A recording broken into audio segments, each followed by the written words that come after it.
하나님은 예수 그리스도를 통해 అందుకనే దేవుడు యేసుక్రీస్తు ద్వారా 우리의 죄를 죄에서 구원하려고 이 땅에 오신 겁니다. ఆయన మనల్ని పాపాల నుండి మనల్ని రక్షించడానికి ఆయన ఈ లోకానికి రావడం జరిగింది. 그래서 이 땅에 오신 예수님은 మరి ఈ లోకానికి వచ్చిన యేసు వారు 우리를 모든 죄에서 구원하려고 이 땅에 오셨는데 మరి మనందరిని కూడా పాపం నుండి విడిపించడానికి ఆయన ఈ లోకానికి రావడం జరిగింది. 여러분 마음에 죄를 두고 있다면 కానీ మన హృదయంలో ఈ పాపం పెట్టుకొని ఉన్నట్లయితే 예수님과 마음이 멀어질 수밖에 없는 것입니다. మరి అప్పుడు ఏం జరుగుతుందంటే మనం యేసుక్రీస్తు హృదయం నుండి ఎంతో దూరంగా వెళ్ళిపోవడం 자, జరుగుతుంది. 그럼 먼저 성경을 읽겠습니다. మనం మొదటిగా మనం బైబిల్ నుండి వాక్యం 우리 చూద్దామండి. 마태복음 19장 16절부터 26절까지 읽겠습니다.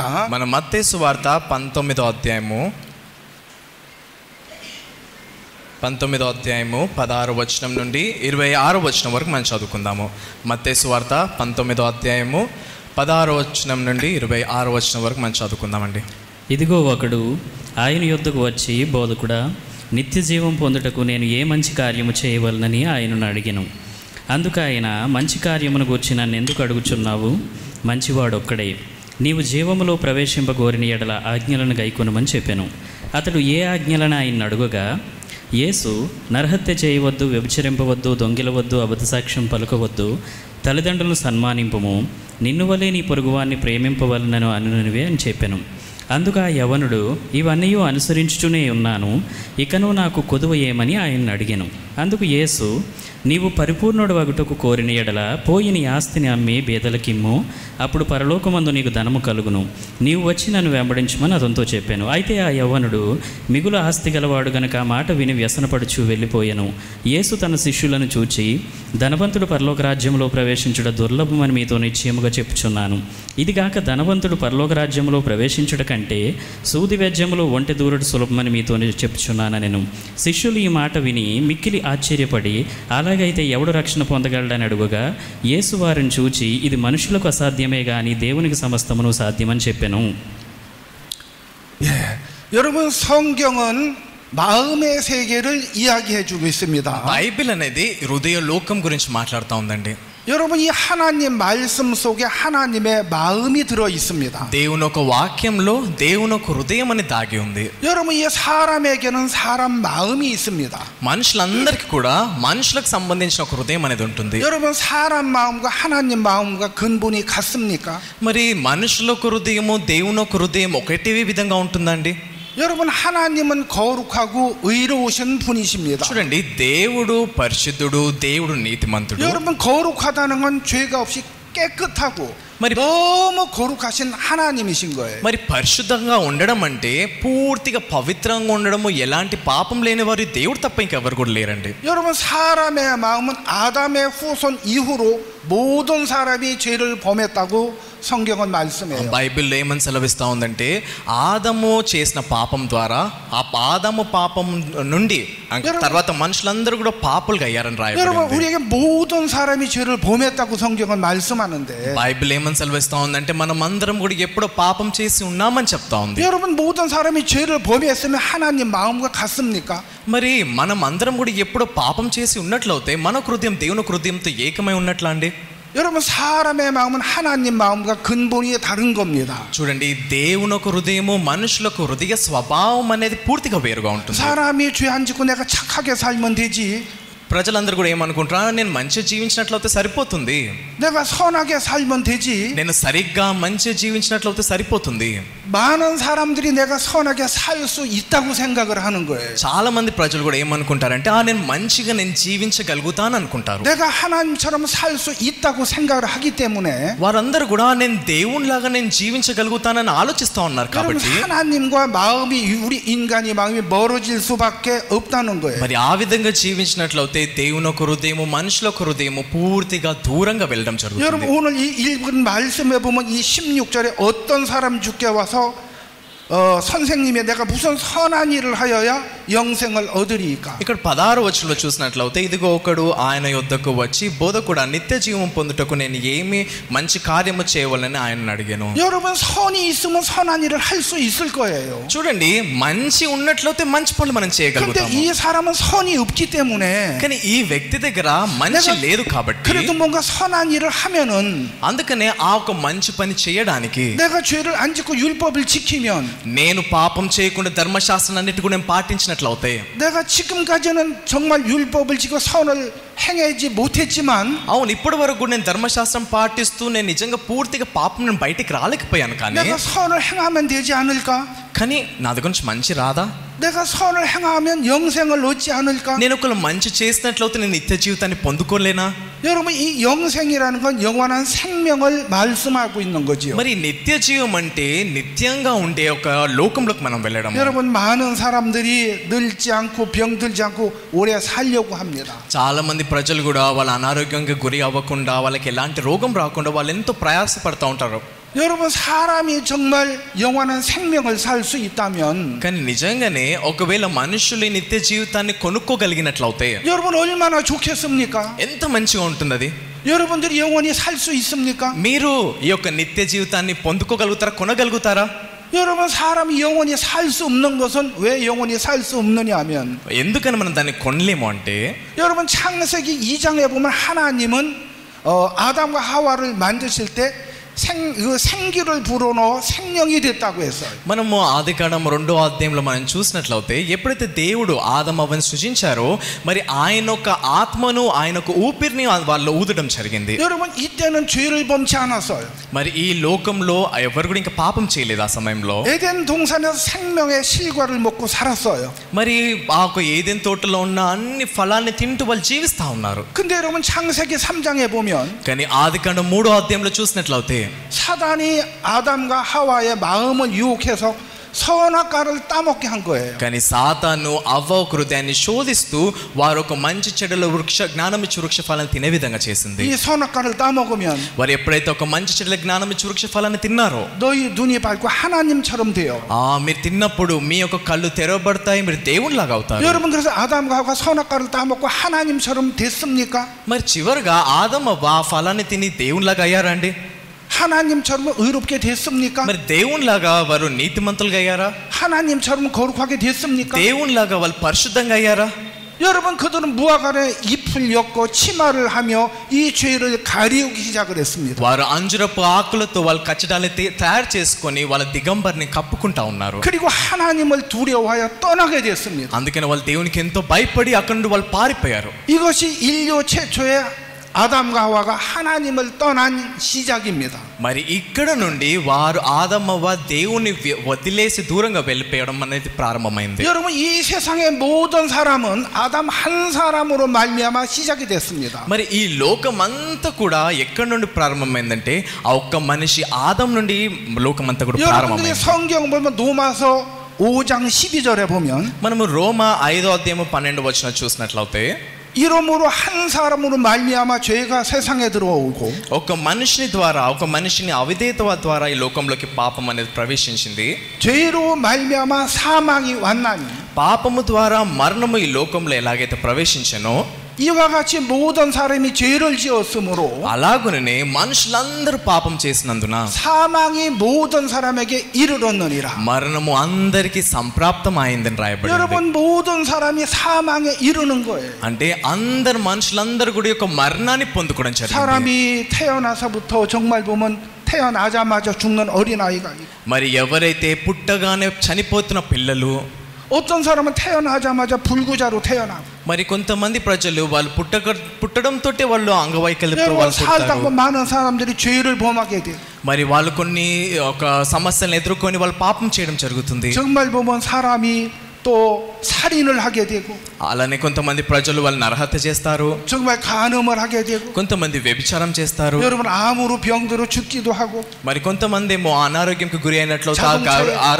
అనారోగ్యం నుండి బయటికి రావడానికి ప్రయత్నిస్తూ ఉంటారు. 자동차에 치여서 사람이 죽기도 하고 అలానే కొంతమంది కార్ యాక్సిడెంట్ ద్వారా వాళ్ళు చనిపోయేవారు. 전쟁을 나서 수많은 전쟁에 지금 러시아와 우크라이나의 전쟁으로 인하여 여러분 약 150만 명 이상의 사람이 죽음에 이르렀어요. ఇప్పుడు ఎలా అయితే రష్యా ఇంకా యుక్రెయిన్ మధ్యలో ఎన్నో యుద్ధాలు జరుగుతూ ఉన్నాయి, అలానే అలాంటి యుద్ధాలలో ఎన్నో వేల మంది వాళ్ళు చనిపోతా ఉన్నారు. 이스라엘과 가제주에도 전쟁이 일어나 지금 얼마나 많은 사람이 죽었습니까? ఇప్పుడు ఇజ్రాయెల్లో కూడా ఎప్పుడైతే యుద్ధం జరుగుతుందో ఎంతో మంది చనిపోతా ఉన్నారు. 여러분 사람이 왜 이렇게 죽습니까?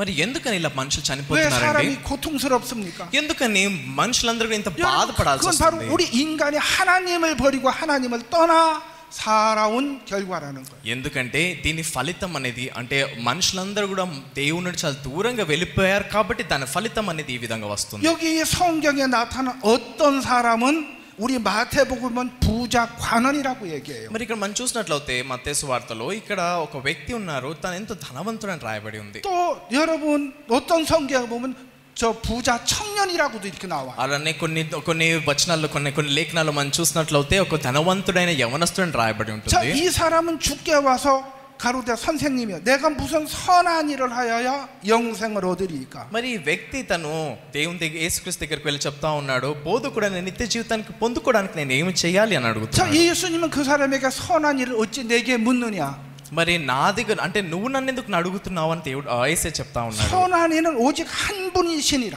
మరి ఆ ఒక మంచివాడు కేవలము దేవుడు మాత్రమే అని చెప్తా ఉన్నాడు. 선한 이는 하나님 한 분이에 선한 이가 없다는 거예요. మరి కేవలం మంచివాడు ఒక్కడే, ఆ ఒక్కడు తప్ప ఇంకెవరు కూడా మంచివాడు లేరని యేసే చెప్తా ఉన్నారు. 여러분들이 성경을 갖고 계시면 로마서 3장을 한번 살짝 펴보시면, ఒకసారి మీరు బైబిల్ ఇలానే పెట్టి రోమా 3వ అధ్యాయం ఒకసారి తెరవండి. 로마서 3장 10절에 보면 రోమా 3వ అధ్యాయం 10వ వచనం మనం చదువుకుందాము. రోమా 3:10. ఇందును గూర్చి రాయబడినదేమనగా నీతిమంతుడు లేడు, ఒక్కడును లేడు. 여러분 의인은 없나니 하나도 없다 했어요. ఇక్కడ బైబిల్ చెప్తా ఉంది నీతిమంతుడు లేడు, ఒక్కడును లేడు అని. 또 11절에 보면 깨달는 자도 없고 하나님을 찾는 자도 없다 했어요. మరి 11వ వచనం చెప్తా ఉంది గ్రహించువాడును లేడు, దేవుని వెతుకువాడును లేడు అని రాయబడి 또 ఉంది. 12절에 보면 다 치우쳐 한 가지로 무익하게 되고 선을 행하는 자가 없나니 하나도 없도다. అందరూ త్రోవ తప్పి ఏకముగా పనికి మాలిన వారైరి, మేలు చేయవాడు లేడు, ఒక్కడైనను లేడు. 여러분 왜 인간의 마음에 선이 없는 줄 아십니까? మరి మీ అందరికి తెలుసా అండి ఎందుకని మనుషుల హృదయంలో మంచి లేదో? 여러분 아담은 하나님의 마음을 버렸어요. ఆదాము దేవుని యొక్క హృదయాన్ని పడేయడం జరిగింది.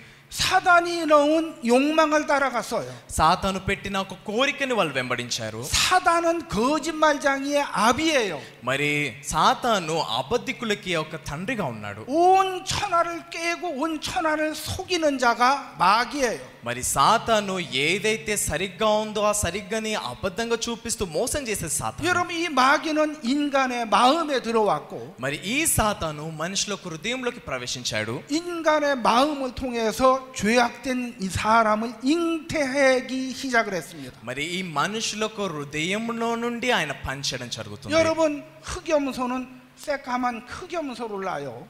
새끼를. 염소, 까만 염소는 까만 염소 새끼를 낳아요. మరి నల్లగా ఉన్న ఒక మేక నల్ల పిల్లల్ని ఇస్తుంది.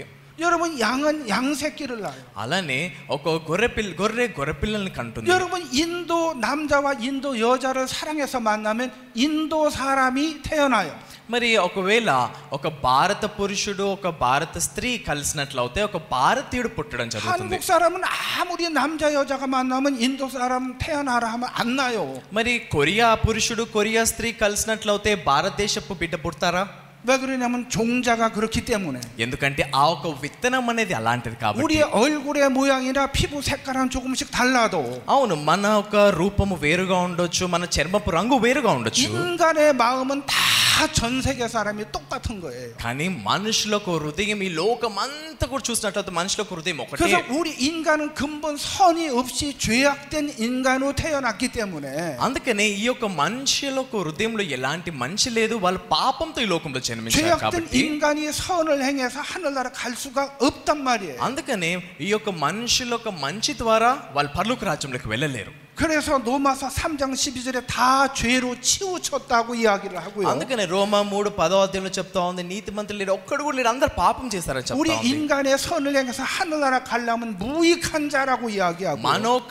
మంచి ద్వారా మనం పరలోక రాజ్యంలోకి వెళ్ళగలిగినట్లయితే వెళ్ళాలనుకున్నట్లయితే వాళ్ళెంతో మూర్ఖులు బుద్ధిహీనులని చెప్తా ఉంది. 선을 행한 자는 없다니 하나도 없다고 얘기하는 거예요. మేలు చేయువాడు లేడు ఒక్కడును లేడని చెప్తా ఉంది. 여러분 사람들 한 사람은 전부 참 예뻐 보이고요. మరి ఇక్కడ ఉన్న మీరు అందరూ కూడా చాలా అందంగా కనపడతా 제가 ఉన్నారు. 여기 인도 와서 정말 사람들을 보면 이 눈도 크고 정말 시커멓고 눈이 크고 그래요. నేను ఎప్పుడైతే భారతదేశానికి వచ్చి ఇక్కడ ఉన్న ప్రజలందరినీ చూస్తానో వాళ్ళు చాలా అందంగా ఉంటారు. వాళ్ళ కళ్ళు కూడా చాలా పెద్దగా ఉంటాయి. వాళ్ళకి మీసము గడ్డం కూడా చాలా బాగుంటుంది. 저는 보면 이렇게 수염도 없어요. కానీ నాకు మీసం కూడా లేదు. 그리고 한국 사람들은 눈이 작아요. అలానే కొరియా దేశస్తుల కళ్ళు చాలా చిన్నగా 근데 ఉంటాయి. 인도 사람들 보면 눈이 동글동글한 게 참 예뻐요. కానీ భారతదేశస్తుల కళ్ళు చాలా గుండ్రంగా ఉండి చాలా పెద్దగా ఉండి చాలా అందంగా ఉంటాయి. 왜 그러냐면 종자가 그래요. 종자가. ఎందుకంటే వారొక పుట్టే ఒక విత్తనం ఒక బీజం అన్నది అలాంటిది 인간의 కాబట్టి. 모습은 다 외형이 다르지만 మరి మనుషులందరి బయట స్వరూపం అనేది చాలా వేరుగా 전 ఉండొచ్చు. 세계에 저하고 똑같이 생긴 사람이 한 사람도 없단 말이에요. నేను ఈ లోకం అంతా తిరిగి చూసినప్పటికీ కూడా నాలాగా సేమ్ ఉన్న వ్యక్తి ఎవరు కూడా ఉండడండి. 우리 여기 통역해놓은 형제님 막 똑같이 생긴 분이 한 사람도 없단 మరి 말이에요. పక్కన తర్జుమా చేస్తున్న ఒక సహోదరుడు లాంటి వాడు ఈ లోకంలో ఎక్కడ మీరు వెతికినా కానీ ఇలాంటి వాడు కనిపించాడు. 근데 사람의 마음은 다 똑같아요. అందుకనే మనుషులందరూ కూడా చాలా వేరుగా ఉంటారు. 때로는 좋은 마음도 있어요. మరి అందరూ హృదయంలో కూడా మంచి 때로는 హృదయం 웅큼한 ఉంటుంది. 마음도 있어요. 웅큼한 마음 아닌 మరి 척하면 అలానే ఎంతో అంధకరమైనది ఎంతో చెడ్డ హృదయం కూడా ఉంటుంది. 탐욕도 있어요. మరి అలానే ఎన్నో ఆశలు 거짓도 కోరిక 있어요. కలిగినవి. 거짓말하는 마음도 있어요. మరి అలానే అబద్ధాలు చెప్పే హృదయం ఉంటుంది. 수구수구하는 마음도 있어요. మరి అలానే వేరే వాళ్ళ గురించి మాట్లాడుతున్న ఎన్నో 자기가 గురుగుతా 죄를 ఉంటారు. 짓고 죄를 가리우는 마음도 있어요. అలానే వాళ్ళు పాపం చేస్తారు, వాళ్ళ పాపాలని కప్పుకునే హృదయం కూడా ఉంటుంది. 여러분도 그렇습니까? మరి మీరందరూ అలాంటి వారేనండి?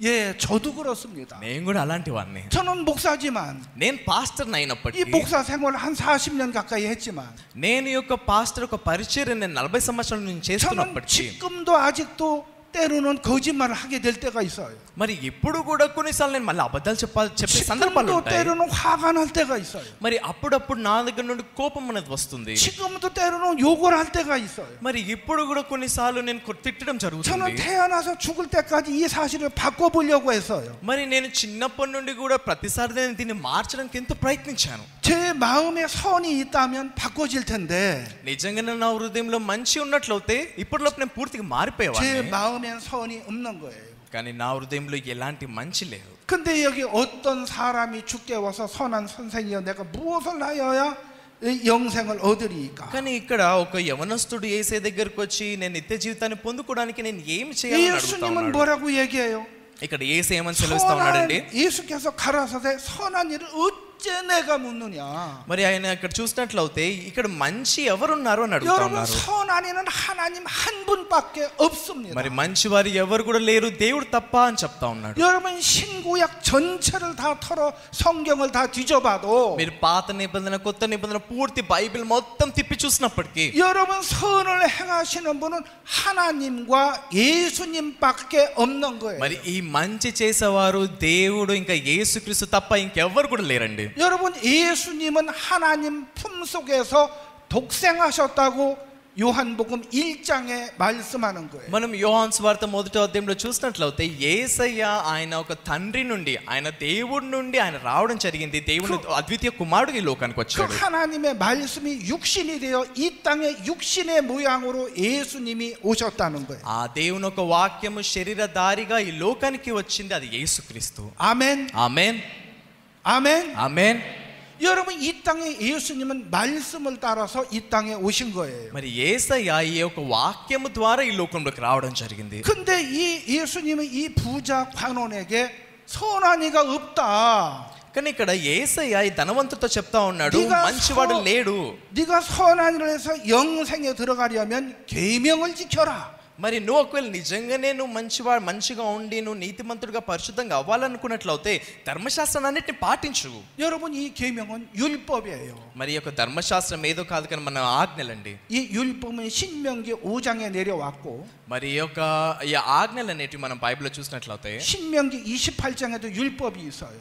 మరి మనము నిర్గమకాండం 23వ అధ్యాయంలో మనం చూడొచ్చు. 오늘도 예수님은 율법을 말씀하시는 거예요. మరి అక్కడ ఆ ఒక ఆజ్ఞల గురించి యేసయ్య ఇక్కడ మాట్లాడుతూ ఉన్నాడు. 네가 선한 일을 해서 천국에 영생을 얻을 수 있다고? నువ్వు మంచి చేస్తూ పరలోక రాజ్యంలోకి వెళ్ళగలుగుతావు, నిత్య జీవితాన్ని పొందుకోగలుగుతావా? 선한 일을 해서 천국에 갈 수 있어요? నువ్వు మంచి పనులు చేస్తూ పరలోక రాజ్యానికి వెళ్ళగలుగుతావా? 저는 선한 일을 해서 천국에 가보려고 노력을 해봤어요. అవును, నేను కూడా ఎంతో ప్రయత్నించాను మంచి పనులు చేస్తూ. 저는 정말 죄를 많이 졌어요. నేను ఎంతో పాపం చేశాను. 어렸을 때 청소년 시절에 싸움을 많이 했어요. నేను చిన్న వయసులో నుండి నేను యవనంగా ఉన్నప్పటి నుండి కూడా ఎన్నో నేను వెళ్ళి గొడవ పడేవాడిని, పోట్లాడేవాడిని. 저는 몸이 약해서 손으로 잘 못 싸웠어요. మరి నేను ఎప్పుడైతే నా శరీరం బలహీనంగా ఉంటుందో నా శరీరంతో నేను పోట్లాడలేను 물론 కాబట్టి 태권도도 했어요. మరి అందుకనే నేను taekwondo నేర్చుకున్నాను. 그러나 저는 싸움을 할 때 손으로 잘 안 싸워요. అందుకనే నేను ఎవరితో పోట్లాడినప్పుడు నా చేతిని వాడనండి. 저는 병도 있으면 깨가지고 병 가지고도 싸우고 ఒకవేళ నా దగ్గర ఏమన్నా గ్లాస్ సీసా ఉన్నట్లయితే ఆ సీసాను పలగొట్టి నేను దాంతో పోట్లాడతాను. 칼이 있으면 칼 가지고도 싸우고 కత్తి ఉన్నట్లయితే కత్తితో నేను పోట్లాడతాను.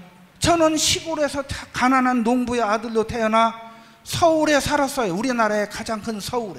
మరి నేను ఒక గ్రామంలో ఒక పల్లెటూరులో నేను జన్మించాను అనమాట. ఒక వ్యవసాయకుని ఒక కుటుంబంలో పేదగా నేను జన్మించి నేను అక్కడ నుండి సౌలు పట్టణానికి నేను రావడం జరిగింది. 서울에서 살다 보니까 서울이 그렇게 호락하지가 않고 살기가 어려운 거예요. కానీ ఎప్పుడైతే నేను సౌలు పట్టణానికి నేను వచ్చానో అక్కడ జీవించడం అనేది చాలా కష్టంగా అయింది. 정말 술을 먹고 다니면서 많은 싸움들을 했고 నేను తాగుతూ అక్కడిక్కడ తిరుగుతూ ఎన్నో గొడవలు నేను పడేవాడిని. 도둑질을 했어요. దొంగతనం చేశాను.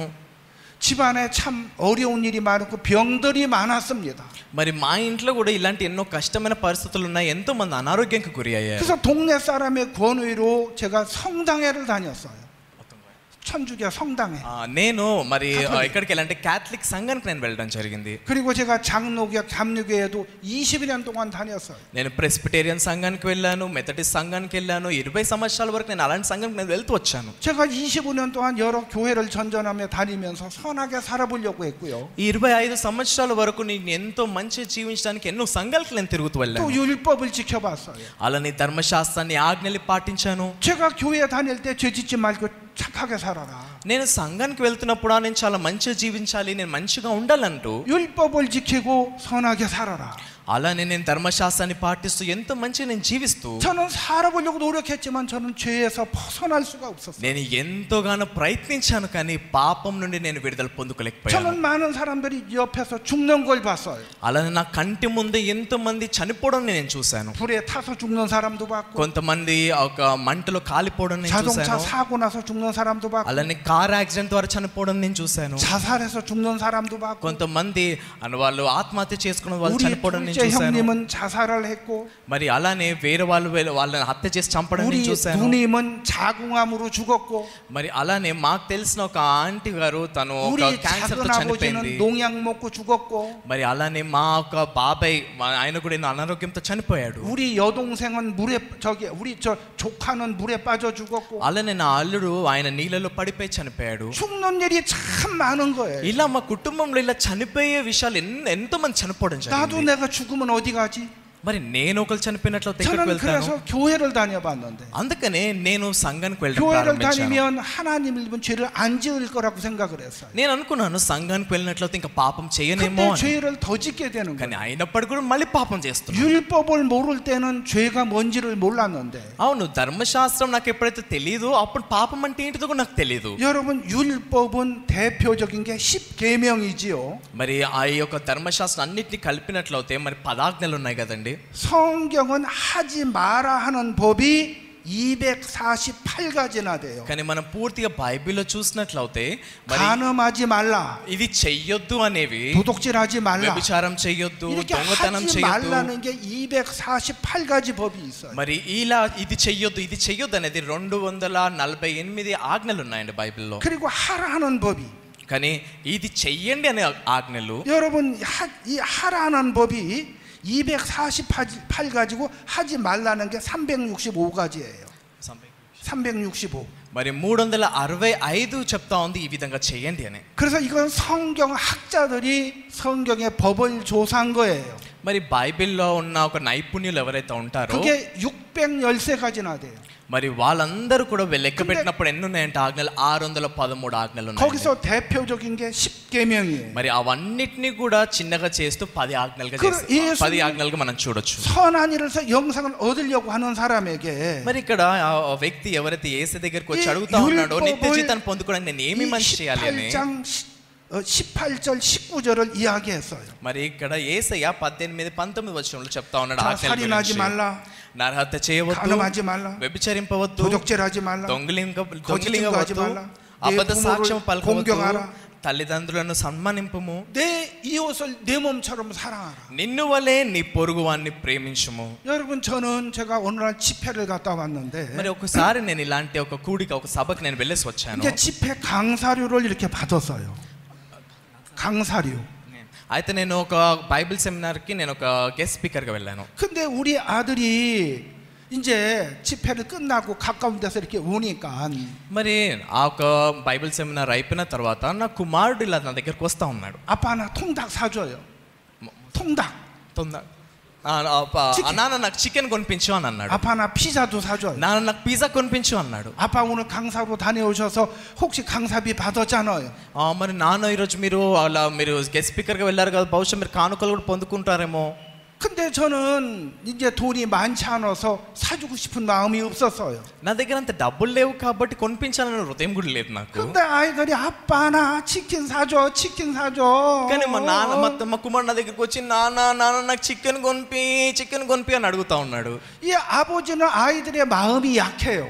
కానీ ఈ నాన్నకు పిల్లల పట్ల వాళ్ళ హృదయం అనేది చాలా బలహీనంగా ఉంటుంది. 아빠가 오늘 그러면 기마이다 내 기분으로다가 치킨하고 피자 한 판 시킬게.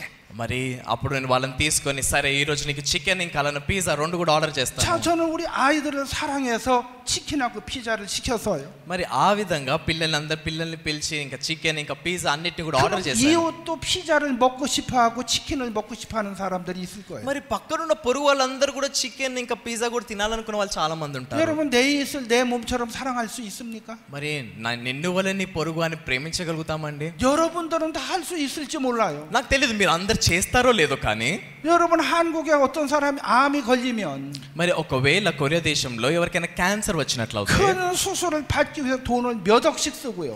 వాళ్ళు ఆ క్యాన్సర్ కోసం ఆపరేషన్ సర్జరీ అవ్వాలంటే ఎంత డబ్బును ఖర్చు చేయాలి. 시골에 한 30평 되는 맨션 아파트, 좋은 아파트를 팔아야 돼요. మరి వాళ్ళు ఊర్లో ఉన్న ఒక అపార్ట్మెంట్ ఏదైతే ఉందో అపార్ట్మెంట్ వాళ్ళు అమ్మేసి దాంతో వాళ్ళు ఆపరేషన్ 그래서 చేసుకోవాలి. 그 집을 팔아서 그 치료비를 대서 살리게만 하면 괜찮은데 మరి వాళ్ళ అపార్ట్మెంట్ ని అమ్మేసిన తర్వాత వాళ్ళు ఏదైనా ఉద్యోగం చేసుకుంటే జీవించినట్లయితే పర్లేదు, కానీ 여러분 한국의 의료 기술은 세계 최고의 수준이라고 해요. మరి కొరియాలో ఏదైతే ఆపరేషన్లు జరుగుతాయో అవి నిజంగా చాలా మంచిగా చేస్తారు. 그러나 여러분 암 걸린 사람도 100% 사는 게 아니고 한 20-30% 잘 살면 살아요. అయినప్పటికీ క్యాన్సర్ తో ఎవరైతే వచ్చారో వాళ్ళకి ఆపరేషన్ చేసినప్పుడు 100 మంది వాళ్ళు బతుకుతారని కాదు, అందులో 20% మంది మాత్రం 많은 사람들이 대부분 다 죽습니다. మరి చాలా మటుకు ప్రజలందరూ కూడా క్యాన్సర్ తో 그러나 చనిపోవడం 그냥 죽게 జరుగుతుంది. 내버려 둘 수 없어요. మరి వాళ్ళ కోసం ఇంకేం చేయలేము. 어떻게 살려봐야 되는 거예요. మరి ఏదో ఒకటి చేస్తూ వాళ్ళని 여러분 రక్షించాలి, కాపాడాలి. 사람이 건강하면 7-80을 보통 살아요. మరి ఒక వ్యక్తి ఆరోగ్యంగా ఉన్నట్లయితే 70-80 సంవత్సరాల వరకు ఆయన జీవించగలుగుతాడు. 근데 한국에는 요새 세계에서 세계 3대 장수 국가가 한국이에요. మరి మనం మొత్తం ప్రపంచంలో చూసినట్లయితే ప్రపంచంలో 3వ స్థాయిలో కొరియా దేశం ఉందండి. అంటే చాలా వయసుతో ఉన్న వాళ్ళు కూడా జీవించే దేశం అది. 여러분 한국의 여자들은 평균 86.5세를 살아요. మరి కొరియా దేశంలో స్త్రీలు ఎవరైతే ఉన్నారో వాళ్ళ యావరేజ్ వాళ్ళు జీవించే వయసు ఎంత అంటే 86 సంవత్సరాలండి. 남자들은 81.5세 살고. మరి అలానే పురుషులు 81.5% అన్నమాట. 요즘은 100세 시대를 산다고 전부 100세 수를 이야기하고 있어요. కానీ ఈ రోజుల్లో ఏం మాట్లాడుతూ ఉన్నారంటే ఈ రోజుల్లో ఇంకా అందరూ కూడా 100 ఏళ్ళు బతుకుతా ఉన్నారు, చాలా మంది 100 ఏళ్ళు బతుకుతా ఉన్నారు మాట్లాడుతా ఉన్నారు. 여러분 저는 몇 살이나 된 것 같습니까? మరి ఇప్పుడు చెప్పండి నా వయసు ఎంత ఉండొచ్చు? 누가 한번 얘기해 주실래요? ఎవరైనా చెప్తారా నా వయసు ఎంతనో? 물론 많지는 않아요. సరిగ్గా చెప్పకపోయినా పర్లేదు, నా వయసు ఎంతనో చెప్పండి.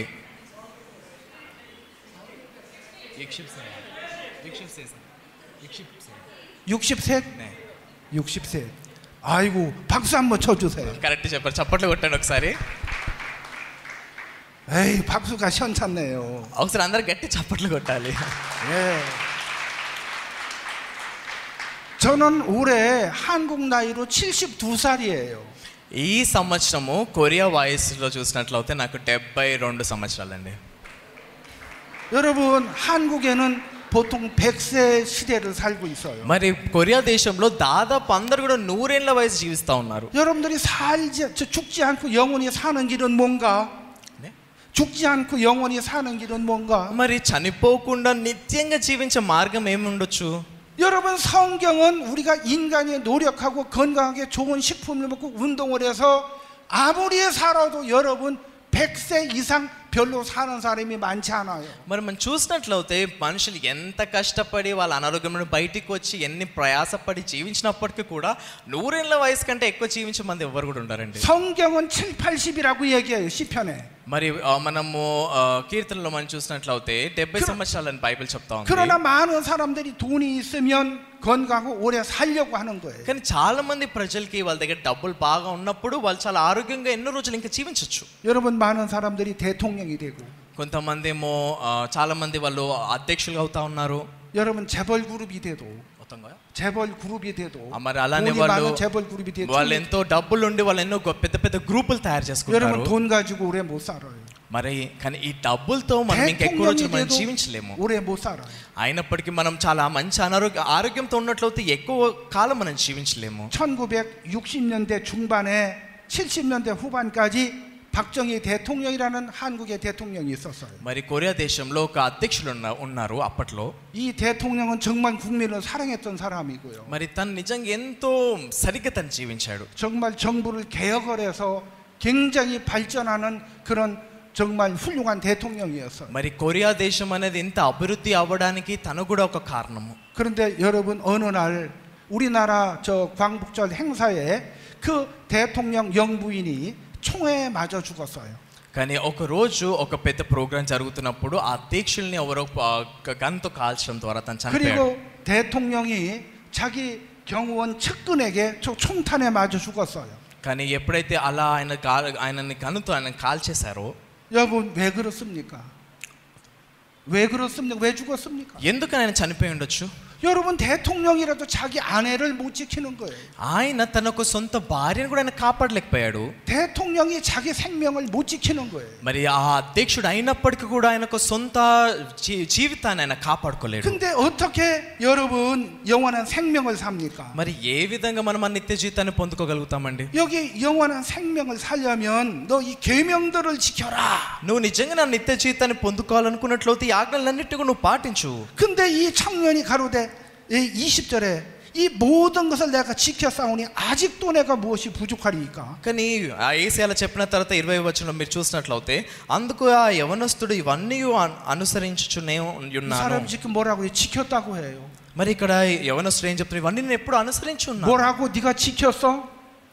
네가 지켰다고? ఏంటి నువ్వు దాన్ని పాటించావా? 네가 정말 지켰어? నువ్వు నిజంగానే దాన్ని పాటించావా? 네가 그럼 그렇게 네가 계명을 지켰으면 ఒకవేళ నువ్వు ఇవన్నిటిని ఆజ్ఞలు పాటించినట్లయితే 또 왜 청년이 그렇게 젊은 사람이 부자야? మరి నువ్వు ఇప్పుడు చాలా ధనం 너 그 ఎంతో ఆస్తి ఉంది. 아버지한테 물려받은 재산이야? మరి నీ దగ్గర ఏదైతే ఆస్తి ఉందో డబ్బులుందో 너 그 소유를 팔아 가난한 자들에게 나눠줘라. మరి ఆస్తిని అంతా కూడా పేదలకు అమ్మేసే ఇచ్చేసాయి. 그리고 나를 쫓아봐. అప్పుడు దాని తర్వాత నన్ను వెంబడించు. 네가 지킬 수 있으면 이렇게 해봐. నువ్వు నిజంగానే పాటించగలిగినట్లయితే చేయగలిగినట్లయితే ఇలా చెయ్యి. 여러분, 근데 이 청년이 이렇게 했습니까? మరి ఆ విధంగా యవనస్తుడు చేశాడండి? 이 청년이 슬픈 기색을 띠며 మరి యవనస్తుడు ఎంతో 이 బాధతో 말씀을 듣고 근심하며 그냥 떠나가는 거예요. ఆయన మాటను విని ఇక్కడ ఆయన ఎంతో బాధతో ఆయన అక్కడ నుండి వెళ్ళిపోవడం 자, జరిగింది. 22절 읽어보세요. 22절 22절 22వ వచనం మనం చదువుకుందాం ఒకసారి చూడండి.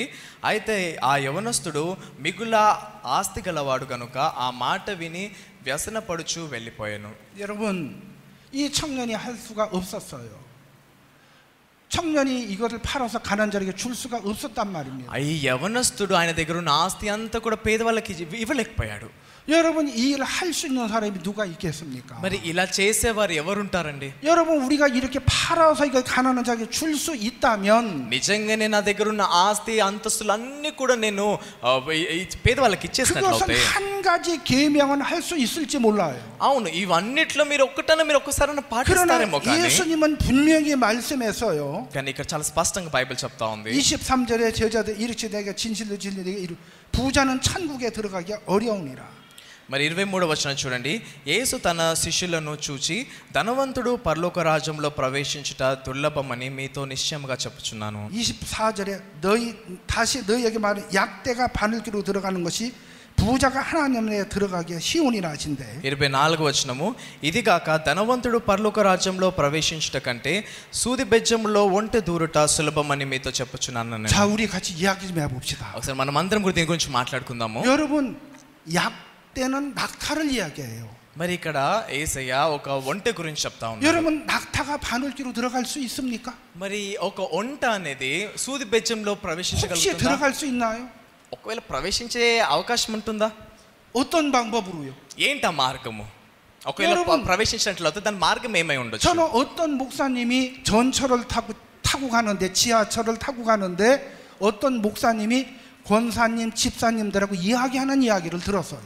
మరి ఒకసారి ఒక పాస్టర్ గారు ఇంకా అలానే డీకన్స్ ఇంకా కొంతమంది పెద్దవాళ్ళందరూ కూడా ట్రైన్లో వాళ్ళు ప్రయాణిస్తూ ఉన్నప్పుడు నేను వాళ్ళు మాట్లాడుకున్న మాటను నేను విన్నాను. 그 집사님들에게 내가 오늘 이 약대가 바늘기로 들어가는 걸 깨달았어. అయితే అందులో ఉన్న ఒక వ్యక్తి ఏం చెప్పారంటే, ఈ రోజు నేను తెలుసుకున్నాను ఒంటె ఎలా అయితే సూది బెజ్జంలో ప్రవేశించగలుగుతున్న ఒక మార్గాన్ని నేను తెలుసుకున్నాను. 아이 그거 목사님 어떻게 깨달았습니까? అయితే పాస్టర్ గారు చెప్పండి ఎలా తెలుసుకున్నారు అని అడిగారు. 아 그거 저 좀 가르쳐 주시면 안 돼요? కొంచెం నాకు నేర్పించండి కదా పాస్టర్ గారు. 에이 안 돼. 그게 맨입으로 되나? మరి ఆ పాస్టర్ ఏమన్నట్టు లేదు, అది అసలు నేను చెప్పేది కాదు, బయటికి నేను చెప్పలేను అది. 아 제가 오늘 목사님 점심 식사 소고기 저 돼지고기 뷔페로 좋은 뷔페 식당에 멋지게 살게요. అయితే పాస్టర్ గారు ఈ రోజు మీకు లంచ్ మాత్రం చాలా రుచికరమైన ఆహారాన్ని ఎంతో మంచి బుఫెని సిద్ధపరుస్తాను. 아니 김 집사가 점심 멋지게 쏜단 말이야? ఏంటి నువ్వు నాకు లంచ్ కొనిపిస్తా అన్నావా? 아 예 목사님 제가 멋지게 쏠게요. అవును పాస్టర్, చాలా రుచికరమైన ఆహారాన్ని మీకు ఇప్పిస్తాను. 에이 그럼 좋아 내가 가르쳐 줄게. అయితే సరే నేను నీకు 이거 నేర్పిస్తాను. 아무나 안 가르쳐 주는 건데 మరి ఇది ఎవరంటే వాళ్ళకి నేను ఇది నేర్పించేది కాదు. 어떻게 낙타를 큰 나무에다가 묶어 మరి ఒక ఒంటెని తీసుకొని ఒక చెట్టుకు కట్టేసి 그리고 발도 묶어 దాని కాలు కూడా కట్టేసి 꼼짝 못하게 묶어서 낙타 목을 칼로 다 팍 째서 따는 거야. మరి దాన్ని గట్టిగా తలపైన కొట్టాలి. 그리고 낙타를 쪼각쪼각 내서 바짝 말려. మరి దాన్ని మెల్లిమెల్లిగా ఒక ఒంటె అనేది పూర్తిగా ఎండిపోతుంది. 그리고 그걸 큰 가루를 내서 전부 따버려. మళ్ళీ దాన్ని తీసుకొని మంచిగా దాన్ని పౌడర్గా చేసి 그리고 바늘기로다가 살살 잘 뿌리면 ఆ సూది బెజ్జం ఉంది కదా, ఆ సూది బెజ్జంలో ఒక పౌడర్ని తీసుకొని కొంచెం ఆ రంధ్రంలోకి వేయాలి. 이렇게 해야 들어갈 수 있는 거야. ఇలా చేసినట్లయితే ఒంటె లోపలికి వెళ్తుంది. 우리의 마음이 మరి మన హృదయము 이렇게 바짝 부서지고 바짝 깨져야 천국 들어가는 거야. మన హృదయము ఆ విధంగా పూర్తిగా విరిగిపోయి పౌడర్గా అయినట్లయితేనే పరలోక రాజ్యంకి వెళ్ళగలుగుతాము. 여러분 이렇게 목사님 이야기를 했어요. మరి పాస్టర్ గారు ఈ విధంగా చెప్పారు. 제가 그 얘기를 듣고 뭘 했는 줄 아세요? నేను ఆ మాట విని ఏం చేశానంటే, 목사님 참 말도 인간적으로 그럴싸하게 잘 지어내네요. నిజంగా పాస్టర్ గారు మనుషులతో మాట్లాడే విధానం కూడా ఎంతో జ్ఞానంగా మాట్లాడారు. 예수님이 이야기를 왜 하셨는 줄 아십니까? మరి యేసయ్య ఎందుకని మాట చెప్పారో తెలుసా? 예수님이 이렇게 말씀하신 것은 మరి యేసయ్య ఈ విధంగా చెప్పడానికి కారణం ఏంటంటే, 천지가 개벽을 해도 낙타가 바늘기로 들어갈 수 없듯이 మరి ఏదైనప్పటికీ ఏదైనా జరగవచ్చేమో కానీ ఈ బెజ్జంలోకి సూది బెజ్జంలోకి మాత్రం ఒంటె అనేది ప్రవేశించదు. 인간의 노력과 수고로는 천지가 개벽을 해도 인간의 수고와 노력은 천국에 들어갈 수가 없어요. మరి అలానే మనుషుల యొక్క మంచి ద్వారా ఈ లోకం పైకిందులు అయినప్పటికీ కూడా మనిషి యొక్క మంచి ద్వారా ఎవరు కూడా పరలోక రాజ్యంలోకి వెళ్ళలేరు. 인간의 행위로 못 들어간다는 거예요. అంటే మనుషుల యొక్క క్రియల ద్వారా ఎవరు కూడా పరలోక రాజ్యంలోకి వెళ్ళలేరు. 세상에 아무리 뛰어난 주인이 나와도 인간이 율법을 지켜 천국에 들어갈 수가 없다는 మరి ఈ 걸 లోకంలో 말씀해 주고 ఎలాంటి గొప్ప వ్యక్తి అయినప్పటికీ కూడా ధర్మశాస్త్రం అయితే చెప్తుందో అన్నిటిని పాటిస్తూ మంచిగా జీవించి పరలోక రాజ్యంలోకి వెళ్ళేవారు ఎవరు కూడా లేరు. 여러분 우리가 613가지의 모든 계명을 말고 대표적인 10계명 మరి 613 ఆజ్ఞలు ఉన్నాయండి. అందులో మనం 10 ఆజ్ఞలు చూసినట్లయితే 이 10계명을 태어나서 죽을 때까지 다 지켜봐라. మరి ఈ యొక్క 10 ఆజ్ఞలు పుట్టడం నుండి చనిపోయేంత వరకు నేను పాటిస్తూనే ఉన్నానా? 이걸 다 지키면 నేను ఒక ఇవన్నిటిని పాటించినట్లయితే 떡반죽과 그 우양과 새끼가 복을 받고 మరి ఖచ్చితంగా నా రొట్టె కూడా ఆశీర్వదించబడుతుంది, నా పిల్లలు కూడా ఆశీర్వదించబడతారు. 들어와도 나가도 복을 받아. నేను లోపలికి ప్రవేశించినప్పుడు నేను బయటికి వెళ్ళినప్పుడు నేను 근데 ఆశీర్వదించబడతాను. 이걸 못 지키면 కానీ ఒకవేళ వాళ్ళు ఈ ఆజ్ఞల్ని 모두가 పాటించలేనట్లయితే 다 저주를 받아. పూర్తి అన్ని శాపాలను మీరు 그래서 పొందుకుంటారు. 하나님은 అందుకని దేవుడు 우리 인간의 수고와 노력으로 우리가 율법을 지켜서 천국 갈 수 있다면 ఒకవేళ నిజంగానే మనం మంచి పనుల ద్వారా మనుషుల యొక్క ప్రయత్నం ద్వారా 여러분, నిజంగానే మనం 이 పరలోక రాజ్యం 땅에 వెళ్ళగలిగినట్లయితే 이 땅에는 예수님이 오실 필요가 없습니다. మరి ఈ లోకంలోకి యేసుక్రీస్తు రావడమే అవసరం లేదండి. 우리가 할 수 없기 때문에 మనము చేయలేం కాబట్టి 여러분 이 땅에 예수님이 오셔서 ఈ లోకంలోకి యేసు ప్రభు వచ్చి 예수님이 십자가에 못 박혀 피를 흘리고 죽으셔야 됐고 యేసయ్య ఈ లోకానికి వచ్చి ఆయన సిలువలో మరణించాలి. 그 예수님의 우리의 모든 일을 다 씻어야만 하시는 거예요. యేసయ్య మనల్ని పూర్తిగా కడిగి వేసినట్లయితేనే మనం పరలోక రాజ్యంలోకి వెళ్ళగలుగుతాం. ఆమేన్. ఆమేన్. 여러분 우리가 안 되기 때문에 మనము దాన్ని చేయలేం 우리 కాబట్టి 인간의 노력과 행위로 우리가 천국 못 가기 때문에 మనుషుల యొక్క ప్రయత్నం ద్వారా మనుషుల యొక్క మంచి ద్వారా ఎవరు కూడా పరలోక రాజ్యంలోకి వెళ్ళలేరు కాబట్టి 내 자신을 부인해야 되는 거예요. అందుకనే నన్ను నేను ఉపేక్షించుకోవాలి. 여러분 마가복음 7장 21절부터 24절까지 한번 읽어보세요. మనం ఒకసారి మార్క్స్ వార్త 7వ అధ్యాయం 21వ వచనం మనం ఒకసారి చదువుకుందామండి. 마가복음 7장 మార్క్స్ వార్త 7వ అధ్యాయము 21వ వచనం నుండి మనం చదువుకుందాము. లోపల నుండి అనగా మనుషుల హృదయములో నుండి దురాలోచనలను, జారత్వములను, దొంగతనములను, నరహత్యలను, వ్యభిచారములను, లోభములను, చెడుతనములను, కృత్రిమమును, కామ వికారమును, మత్సరమును, దేవదోషియు, అహంభావమును, అవివేకమును వచ్చును. 자 여러분 사람의 마음에서 나오는 걸 말씀하고 있어요. మరి ఇక్కడ మనుషులకు హృదయంలో నుండి ఏం వస్తుందని రాయబడి ఉంది. 여러분 마음에서는 무엇이 나옵니까? మన హృదయం నుండి ఏం వస్తుందంటే అండి 자 7장 20절도 또 갈아서 사람에게 나오는 것이 사람을 더럽게 하느니라. 20వ వచనం చూడండి. మనుషుని లోపల నుండి బయలు వెళ్ళున్నది మనిషిని అపవిత్రపరచును. 속고 사람의 마음에서 나오는 악한 생각과 음란과 도적질과 살인과 లోపల నుండి అనగా మనుషుల హృదయంలో నుండి దురాలోచనను, జారత్వమును, దొంగతనములను, 간음과 탐욕과 악독과 소음과 음탕과 얽히는 놈과 회방과 교만과 광팬이 నరహత్యలను, వ్యభిచారములను, లోభములను, చెడుతనములను, కృత్రిమములను, కామ వికారమును, మత్సరమును, దేవదూషణయు, అహంభావమును, అవివేకమును వచ్చును. 이 악한 것이 다 사람 속에서 나온다는 거예요. ఈ చెడ్డవన్నీ లోపల నుండియే బయలు వెళ్ళి మనిషిని 여러분 అపవిత్రపరచును. 사람 속에서 뭐가 나옵니까? మరి బైబిల్లో మనము ఆదికాండం నుంచి 내 마음 చూసినట్లయితే 속에서 뭐가 나옵니까? నాకు హృదయం నుండి ఏం 여러분 వస్తుందండి? 우리 인간의 마음에서 나오는 걸 가지고 하나님 앞에 나갈 수가 없다는 거예요. అంటే మనుషులకు హృదయం నుండి ఏదైతే బయటకు వస్తుందో దీన్ని తీసుకొని మనం దేవుని దగ్గరికి వెళ్ళలేమండి. 여러분 하나님은 그래서 선한 이는 하나님 한 분이시다고 말씀하는 거예요. మరి దేవుడు చెప్తున్నాడు కేవలము దేవుడు తప్ప ఇంకెవరు మంచివారు లేరు. 여러분 창세기 6장 5절에는 사람의 생각과 계획이 항상 악할 뿐임을 보셨어요. మనం ఆదికాండము 6వ అధ్యాయం 5వ వచనంలో మనం చూసినట్లయితే మనుషుల యొక్క హృదయంలో నుండి వచ్చే ఊహా తలంపులు ఎల్లప్పుడూ కేవలం చెడ్డని రాయబడి ఉంది. 여러분 이사야 1장은 행악의 종자라고 얘기해요. అలానే మనం యేషయా 1వ అధ్యాయంలో మనం చూసినట్లయితే మనం అపవాది నుండి వచ్చిన సంతానం అని 여러분 చెప్తాం. 행악의 종자요. మనం అందరం కూడా అపవాది యొక్క సంతానం నుండి వచ్చిన వారు. 우리 인간 근본이 죄의 종자라는 거예요. అంటే మనం అందరం కూడా ఈ యొక్క పాపంతో పుట్టిన వారము. 그래서 하나님은 우리 인간에서 나온 것은 참된 선이 아니라 అందుకనే మనుషుల నుండి ఏదైతే మంచి వస్తుందో అది దేవుడు ఏమంటున్నాడు, ఇది నిజమైన మంచి కాదు అని చెప్తా ఉన్నాడు. 거짓된 의선인 거예요. మరి ఇది కేవలము వాళ్ళ ఒక రూపాన్ని మార్చుకుంటూ ఒక వేషధారి యొక్క 여러분 జీవితము. 우리가 이 부자 이 어떤 사람의 관원을 보면 오늘 읽었던 이 말씀을 보면 మనం ఈరోజు చదువుకున్న మత్తయి సువార్త 19వ అధ్యాయం నుండి వాక్యం చూసినట్లయితే 이 사람은 내가 무슨 선한 일을 해서 영생을 얻으려고 했던 사람이죠. మరి ఈ వ్యక్తి నేను ఏమి మంచి చేయడం ద్వారా నేను నిత్య జీవితాన్ని పొందుకోగలుగుతానని 근데 అడుగుతా ఉన్నాడు. 예수님은 이 약대를 예를 들어서 말씀해 줬어요. మరి ఇక్కడ యేసయ్య ఈ ఒంటె యొక్క ఉదాహరణను తీసుకొని ఆయన మాట్లాడడం జరిగింది. 내가 선한 일을 해서 천국에 갈 수 있다고 생각하는 것은 నేను నా మంచి పనుల ద్వారా నేను పరలోక రాజ్యంలోకి వెళ్ళగలుగుతాను ఒక ఆలోచన అనేది 약대가 바늘기로 들어갈 수 있어? మరి ఈ ఒంటె అనేది సూది బెజ్జంలో ప్రవేశించగలుగుతుందా? 이와 같이 인간의 노력과 수고로 네 행위로 천국에 갈 수 있어? మరి అదే విధంగా మనుషుల యొక్క ప్రయత్నం ద్వారా మనుషుల యొక్క ప్రయాసం ద్వారా వాళ్ళ మంచి ద్వారా వాళ్ళ పరలోక రాజ్యానికి వెళ్ళగలుగుతారా? 자, 이렇게 말씀하니까 제자들이 25절에 이렇게 얘기했어요. 제자들이 듣고 신이 놀라 가로되 그런즉 누가 구원을 얻을 수 있으리까? మరి 25వ వచనంలో శిష్యులు ఆ మాట విని ఏమంటున్నారంటే శిష్యులు ఈ మాట విని మిక్కిలి ఆశ్చర్యపడి అలాగైతే ఎవరు రక్షణ పొందగలడని అడగగా 누가 구원을 얻지요? అయితే మరి ఎవరు రక్షణ పొందుకుంటారు? 어떤 사람이 구원을 얻지? ఎలాంటి వ్యక్తి రక్షణ పొందుకుంటాడు? 자, 우리 26절 다 같이 한번 여러분 성경 읽어보세요. 마태복음 19장 26절. మనం అందరం కలిసి మత్తయి సువార్త 19వ అధ్యాయం 26వ వచనం మనం అందరం కలిసి చదువుకుందామండి. యేసు వారిని చూచి ఇది మనుషులకు అసాధ్యమే కానీ దేవునికి సమస్తమును సాధ్యమని చెప్పగా. 여러분 성경은 뭐라고 말씀해요? మరి ఇక్కడ బైబిల్ ఏమని చెప్తా ఉంది?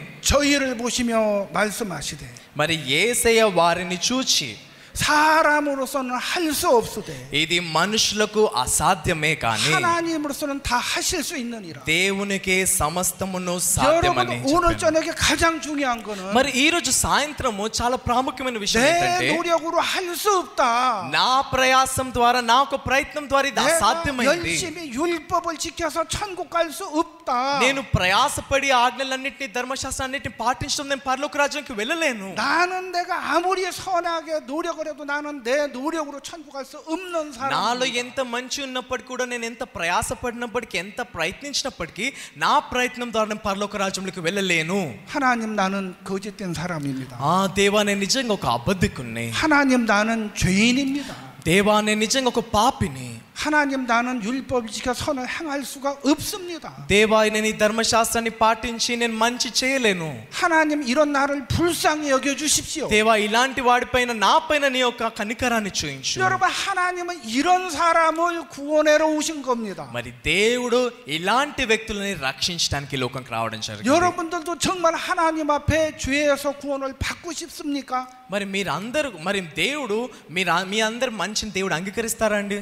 그것도 여러분 태어나서 원죄, 지금까지 지은 죄, 앞으로 지을 죄, 이 모든 죄. మరి ఇప్పటి వరకు మీరు ఏ విధంగా అయితే పాపంతో ఈ లోకంలో జన్మించారో ఆ పాపము మీరు ఇప్పుడు చేస్తున్న పాపము మళ్ళీ భవిష్యత్తులో మీరు అయితే చేయబోతున్న పాపం ఉందో. 여러분 성경은 예수님이 우리의 모든 죄에서 구원하려고 이 땅에 오신 겁니다. మరి బైబిల్ చెప్తా ఉంది యేసయ్య మనందరిని కూడా ఈ పాపం నుండి రక్షించడానికి ఈ లోకంలోకి రావడం 여러분 జరిగింది. 하나님 앞에 한번 묻겠습니다. మరి ఒకసారి నేను మీ అందరిని కూడా దేవుని 여러분 ముందు 정말 하나님 అడగాలనుకుంటున్నాను. 앞에 나는 죄인입니다. దేవా నేను నిజంగా నేను ఒక పాపిని. 나를 불쌍히 여겨 주시고 దయచేసి నా పైన కనికరాన్ని చూయించు. 나를 구원해 주십시오. నన్ను రక్షించు.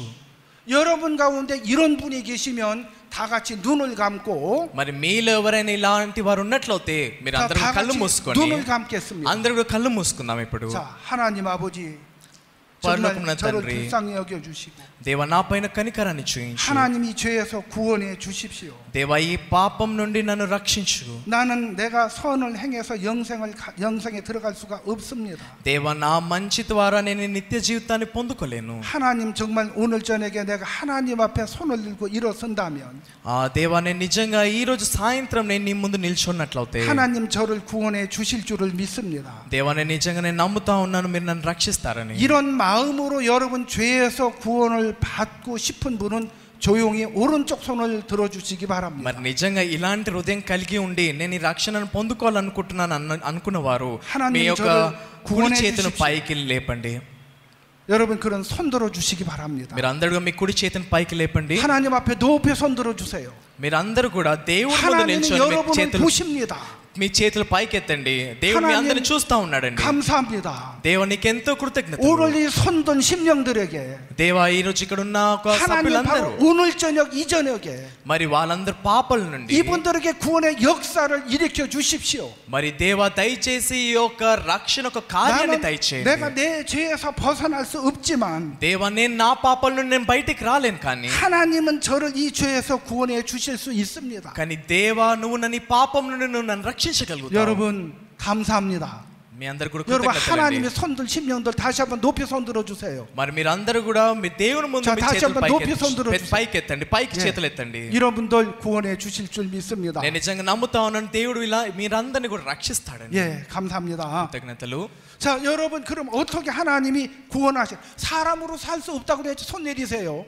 ఆమె 자, చేతులు 눈 కిందకి 뜨셔요. దించండి. కృతజ్ఞతలు. 자, 사람으로 살 수 없다고 그랬어요. ఇక్కడ దేవుడు చెప్తా ఉన్నాడు మనుషులకి ఇది అసాధ్యం 그래서 చేయలేరు అని. 이 땅에 예수님이 오셨어요. యేసుక్రీస్తు ఈ లోకానికి 자, వచ్చాడు. 여러분 로마서 3장을 보십시다. ఒకసారి మనం అందరం కూడా రోమా మనం తెరుద్దామండి. 로마서 3장을 보면 రోమిలకు రాసిన పత్రిక 3వ అధ్యాయము. 자, 로마서 3장 23절을 보면 రోమిలకు రాసిన పత్రిక 3వ అధ్యాయం 23వ వచనం మనం చూద్దాము. 자, 성경은 모든 사람이 죄를 범하였으며 하나님의 영광에 이르지 못하더니. బైబిల్ ఏమని చెప్తా ఉందంటే ఏ భేదము లేదు, అందరూ పాపము చేసి దేవుడు అనుగ్రహించి మహిమను పొందలేకపోవచ్చున్నారు. 자, 성경은 모든 사람이 죄를 범했습니다. బైబిల్ చెప్తా ఉంది మనుషులందరూ కూడా ఎప్పుడో పాపం చేసి ఉన్నారని. 하나님의 영광스러운 천국에 갈 수 있는 사람이 인간의 행위로 없습니다. అంటే దేవుడు అనుగ్రహించి మహిమను పొందలేకపోతున్నారు. అంటే పరలోక రాజ్యంలోకి వెళ్ళే ఒక మనిషి వాళ్ళకు సొంత క్రియల ద్వారా మనుషులు ఎవరు పరలోక రాజ్యంలోకి వెళ్ళలేరని అర్థం. 모든 사람이 죄를 범하였기 때문에. మరి అందరూ కూడా ఎప్పుడో పాపం చేసి 자, ఉన్నారు. 나는 죄를 지었다. మళ్ళీ వాళ్ళు పాపం చేస్తా 나는 ఉన్నారు. 죄를 범했다. నేను పాపం చేస్తా ఉన్నాను. 왜 죄를 범했습니까? ఎందుకని నేను పాపం చేస్తుండొచ్చండి? 우리는 태어날 때부터 죄의 종자로 태어나고 ఎందుకంటే మనం పుట్టుకతోటే మనం పుట్టడమే పాపంతో పుట్టాం కాబట్టి. 죄인으로 태어났기 때문에. మనం అందరం కూడా పాపిగా పుట్టాం కాబట్టి. 죄인으로 태어났기 때문에 죄를 지을 수밖에 없는 거예요. నేను పాపంతో ఈ లోకంలో జన్మించాను కాబట్టి నేను కేవలం పాపం చేయాల్సి వస్తుంది. 언제까지? ఎప్పటి వరకు అండి? 태어나서 죽을 때까지. నేను జన్మించి చనిపోయేంత వరకు. 그래서 성경은 모든 사람이 죄를 범하였지만 అందుకనే బైబిల్ ఏమంటుందంటే ఏ భేదం లేదు, అందరూ పాపం చేసి దేవుడు 여러분 అనుగ్రహించి 많은 మహిమ 사람들이 이렇게 죄를 పొందలేకపోతున్నారు. 범한 건 다 믿어요. అందరూ కూడా నమ్ముతారు, అందరం పాపం చేసామని నమ్ముతా ఉంటారు. 근데 కానీ 24절에 보면 24వ వచనం ఒకసారి చూడండి. 그리스도 안에 있는 구속으로 말미암아 కాబట్టి నమ్మువారు ఆయన కృప చేతనే 예수님의 구원으로 말미암아 క్రీస్తు యేసునందలి విమోచనము ద్వారా 그 하나님의 은혜로 ఉచితముగా అంటే దేవుని ఒక నీతి ద్వారా 값없이 의롭다 하심을 얻은 자 되었느니라. కృప ద్వారా మనం ఉచితముగా నీతిమంతులుగా తీర్చబడుచున్నాము అని 우리의 రాయబడి ఉంది. 노력과 수고가 아니라 మనొక ప్రయత్నము మనొక ప్రయాసం ద్వారా కాదు, కానీ 하나님의 은혜로 우리가 구원을 받았습니다. కేవలము దేవుని ఒక కృప ద్వారా ఆయన ఒక విమోచనం ద్వారా మనం ఈ యొక్క రక్షణను పొందుకోవడం జరిగింది. 하나님의 은혜로 여러분의 모든 죄가 씻어졌다고 성경은 말씀합니다. బైబిల్ ఏమని చెప్తా ఉందంటే దేవుని యొక్క కృప ద్వారా మన పాపాలన్నిటి కూడా ఆయన కడిగి వేశాడని చెప్తా ఉంది. 예수님의 구속은 십자가의 죽으심을 말씀하는 거예요. మరి యేసుక్రీస్తు యొక్క విమోచనము ద్వారా అంటే ఆయన యొక్క మరణము ద్వారా అని చెప్తా ఉందండి. 예수님이 십자가에 죽으셨기 때문에 యేసయ్య సిలువలో మరణించి ఉన్నారు కాబట్టి 죄가 없다는 거예요. 의롭다는 거예요. ఆయన సిలువలో మరణించాడు కాబట్టి మన దగ్గర ఇంకా పాపం ఉంది అని చెప్తున్నాడా లేదా పాపం లేదు అని చెప్తున్నాడు. 자, 우리 여기 김동엽 선교사가 있어요. మరి మన ముందు ఐజక్ గారు ఉన్నారండి, పాస్టర్ గారు. 김동엽, 너는 하나님 앞에 죄인으로 태어났다. మరి ఐజక్ గారు మీరు ఈ లోకంలో ఒక పాపిగా మీరు ఈ లోకంలో 그러나 జన్మించారు. 너는 알게도 모르게도 지은 죄가 있다. మరి మీకు తెలిసియో తెలియకుండా మీరు చేసిన పాపం అనేది 그리고 ఉంది. 많다. అవును, అలా ఎన్నో ఉన్నాయి. 그리고 때로는 죄를 지을 수도 있다. అలానే కొన్నిసార్లు నువ్వు పాపం చేస్తా 또 ఉన్నావు. 실수할 수도 있다. 또 실수할 수도 అలానే 있다. దాని తర్వాత మళ్ళీ నువ్వు చేస్తా ఉంటావేమో. 그러나 너는 네 모든 죄를 내가 예수님이 십자가의 죽으심으로 네 죄를 사했다.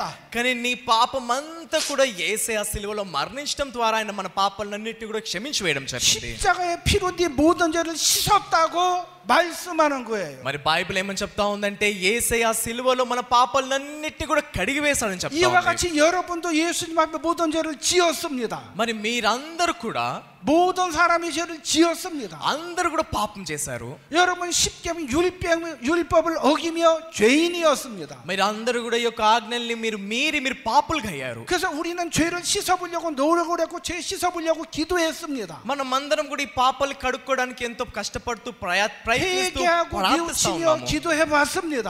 అవును, ఎంతో ప్రయాసపడి నేను ప్రార్థించాను కూడా. 근데 여러분 회개하고 기도가 죄를 씻어주는 게 아니고 కానీ మనం ఏదైతే ఒప్పుకోలు ప్రార్థన చేస్తున్నామో ఇది మన పాపాలు కడగదండి. 예수님의 십자가의 죽으심이 యేసుక్రీస్తు సిలువలో మరణించడము ద్వారా 그 십자가의 피가 ఆ సిలువలో కార్చిన రక్తము ద్వారా 여러분 우리의 모든 죄를 다 씻었다고 하는 거예요. మన పాపాలన్నీ కూడా కడిగివేయబడ్డాయని చెప్తాం. 여러분 마태복음 1장 21절에 보면 మనం మత్తయి సువార్త 1:21 చూసినట్లయితే 아들을 낳으리 이름은 예수라 이는 그가 자기 백성을 저지에서 구원할 자이심이라 하니라. తను ఒక కుమారుని కనును తన ప్రజల్ని వారి పాపాల నుండి ఆయన రక్షించును కనుక ఆయనకు యేసు అని పేరు పెట్టుదువు. 바로 저희 내 죄에서 구원할 자로 오셨어요. మరి ఆయన నా పాపాల నుండి రక్షించడానికి ఈ లోకానికి వచ్చాడు. 그래서 예수님은 내 죄를 구원하시려고 మరి యేసయ్య నా పాపాల నుండి నన్ను రక్షించడానికి 여러분 마태복음 19장으로 다시 가보세요. అసలు మనం తిరిగి మత్తయి సువార్త 18వ అధ్యాయం చూద్దామండి. 19వ అధ్యాయము 마태복음 మత్తయి సువార్త 가만있어 보자.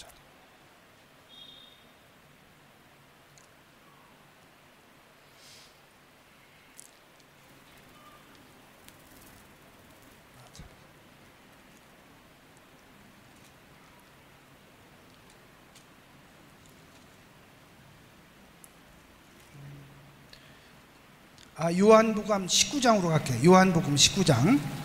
మనం ఒకసారి క్షమించండి, యోహాను సువార్త మనం తెరుద్దామండి. 요한복음 19장. 요한복음 19장 17절. యోహాను సువార్త 19వ అధ్యాయము.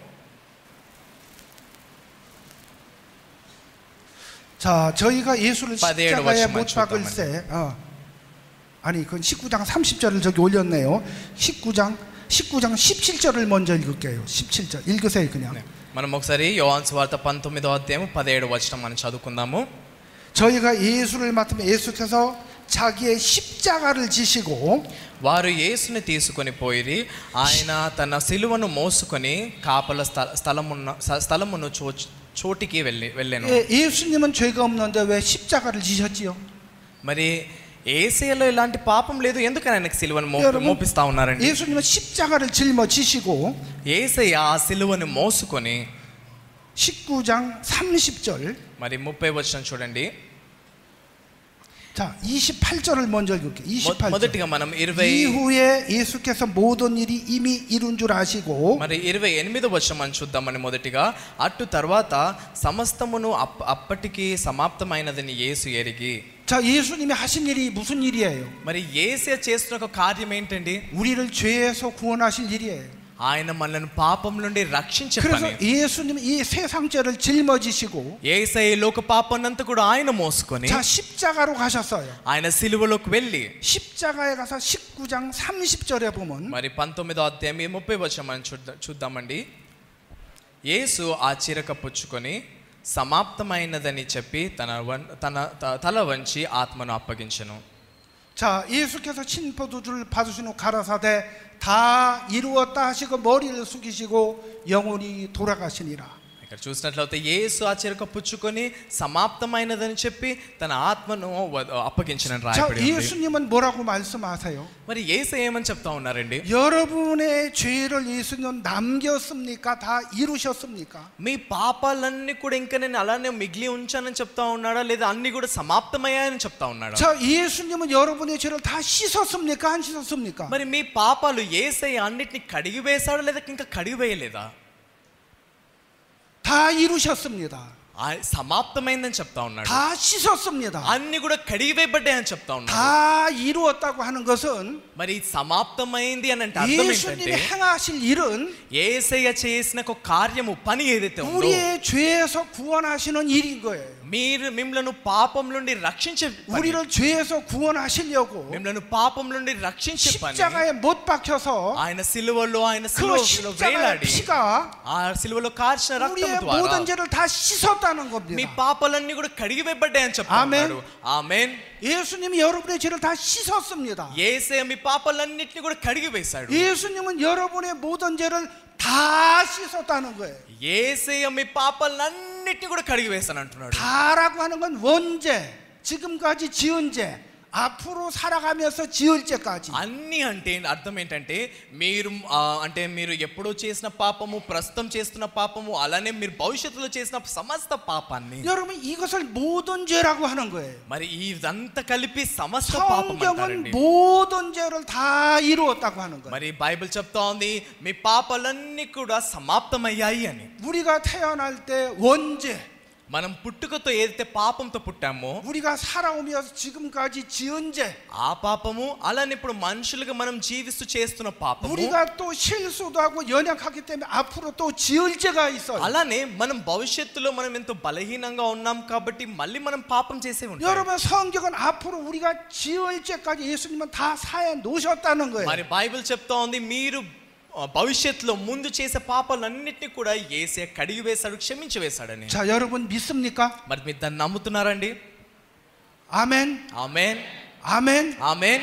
여러분이 예수님 다 사신 거 믿습니까? మరి యేసయ్య మీ పాపాలన్నిటిని కూడా క్షమించి వేశాడని నమ్ముతున్నారా?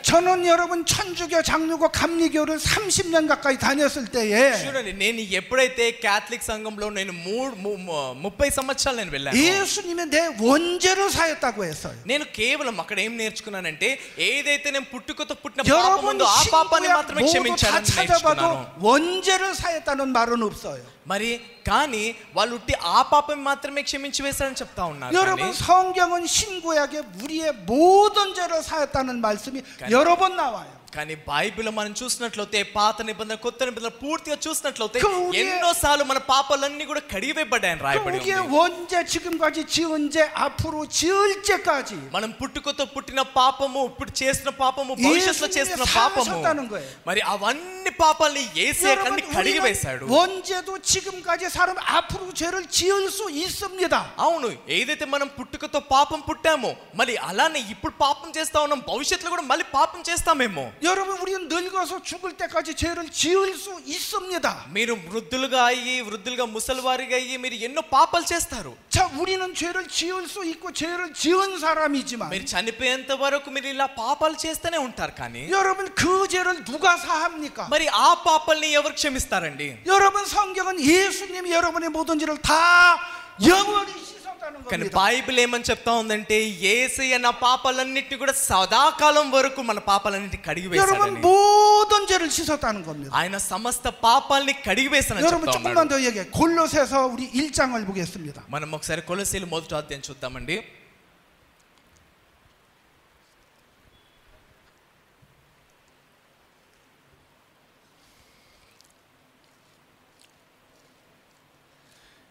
골로새서 1장 20절. మొదటి అధ్యాయము 20వ వచనం అని చూద్దామండి. ఆయన శిలువ రక్తము చేత సంధి చేసి ఆయన ద్వారా సమస్తమును, అవి భూలోకమందున్నవైనను పరలోకమందున్నవైనను వాటిని అన్నిటినీ ఆయన ద్వారా తనతో సమాధానపరచుకొనవలననియు తండ్రి అభిష్టమాయెను. 자, 예수 그리스도는 십자가의 피로 화평을 이루사. మరి ఇక్కడ యేసయ్య సిలువలో ఎప్పుడైతే ఆయన రక్తాన్ని కారుస్తా ఉన్నాడో, 여러분 땅에 있는 것들이나 하늘에 있는 것들을 다 그 주님이 자기와 화목되기를 기뻐하셨습니다. మరి ఆయన ద్వారా సమస్తమును అవన్నీ ఏదైతే కార్యాన్ని చేస్తా ఉన్నాడో దాని ద్వారా ఆయన ఎంతో సంతోషిస్తా ఉన్నాడు. 여러분 하나님과 나 사이에, మరి దేవునికి ఇంకా నాకు మధ్యలో 이 하나님과 나 사이에 이 죄가 있으면 하나가 될 수가 없어요.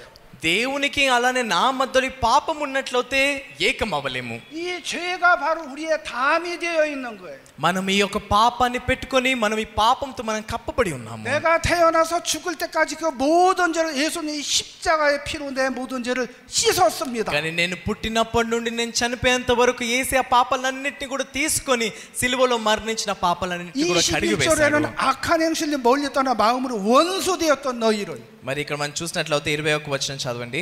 여러분 이 죄 때문에 원수되었던 우리랍니다. మరి ఈ యొక్క పాపము ద్వారా మనము ఆయనకి ఒక ఏమంటారు శత్రువులుగా అవుతా ఉన్నాం. 자 22절을 또 읽겠습니다. 22వ వచనం ఒకసారి చదవండి. తన సన్నిధిని పరిశుద్ధులుగాను నిర్దోషులుగాను నిరపరాధులుగాను నిలువబెట్టుటకు ఆయన మాంసయుక్తమైన దేహమందు మరణము వలన ఇప్పుడు మిమ్మును సమాధానపరచెను. 자 이제는 자기 육체 예수님의 육체의 죽으심으로 말미암아 మరి ఇక్కడ చూసినట్లయితే ఇప్పుడు యేసయ్య ఆయనకు దేహము మరణము వలన 화목해 하사 మరి అప్పుడు ఏం జరిగిందంటే 하나님과 우리 사이 화목이 되려면 우리 마음의 중간에 죄가 해결이 돼야 돼. ఇప్పుడు సమాధానం అనేది పరచబడింది. అంటే దేవునికి మన మధ్యలో ఉన్న పాపం అనేది తీసివేసినట్లయితే దేవునికి నాకు సమాధానం అనేది ఏర్పడుతుంది. 그래서 그 예수님의 죽으심으로 우리를 거룩하고 యేసుక్రీస్తు మరణము ద్వారా మనం పరిశుద్ధంగా అయ్యాము. 예수님의 죽으심으로 흠 없고 యేసుక్రీస్తు ద్వారా యేసుక్రీస్తు యొక్క మరణం ద్వారా నాలో ఎలాంటి దోషము లేదు. 예수님의 죽으심으로 책망할 것이 없는 자로 అలానే యేసుక్రీస్తు యొక్క మరణం ద్వారా నాకు ఎలాంటి శిక్షా విధి లేకుండా 그 하나님 앞에 우리를 세우시려고 예수님은 십자가에 죽으셨다는 거예요. దేవుని ముందు మనం నిల్చున్న విధంగా యేసుక్రీస్తు ఆ సిలువలో మరణించాడు. 하나님이 여러분을 십자가에 아니 하나님 앞에 세우려고 మరి దేవుని ముందు మిమ్మల్ని నిల్చోపెట్టడానికి 그 예수님의 십자가의 피로 우리를 거룩하고 흠이 없고 책망할 것이 없는 자로 하나님 앞에 세우시려고 우리의 모든 죄를 사하셨습니다. మనము దేవుని ముందు నిరపరాధులుగాను ఎలాంటి పాపం లేకుండా ఉండే విధంగా మనం నిల్చోడానికి యేసయ్య సిలువలో మరణించడం జరిగింది. 아멘. ఆమేన్. 그럼 여러분 죄가 사해졌다는 분 한번 손 들어 보세요. మరి అయితే నా పాపాలన్నీ కూడా క్షమించివేయబడ్డాయి అన్న వాళ్ళ చేతులు పైకెత్తండి.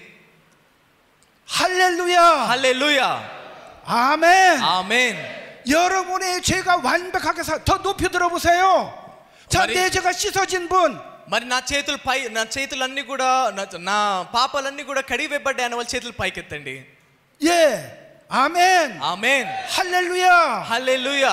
여호와를 찬양하자. మరి దేవుని మనం మహిమపరుస్తాము. 여러분 예수님이 우리 죄 때문에 죽으셨습니다. యేసయ్య మన పాపాల నిమిత్తం ఆయన మరణించాడు. 예수님이 우리 죄 때문에 죽으셨는데 죄가 있다면 యేసయ్య మన పాపాల కోసం మరణించిన తర్వాత కూడా నేను ఇంకా పాపం నా దగ్గర పాపం ఉంది అని చెప్పినట్లయితే 여러분 그 예수님은 죄가 우리가 있다면 그건 예수님이 돼지 죽음 개 죽음이에요.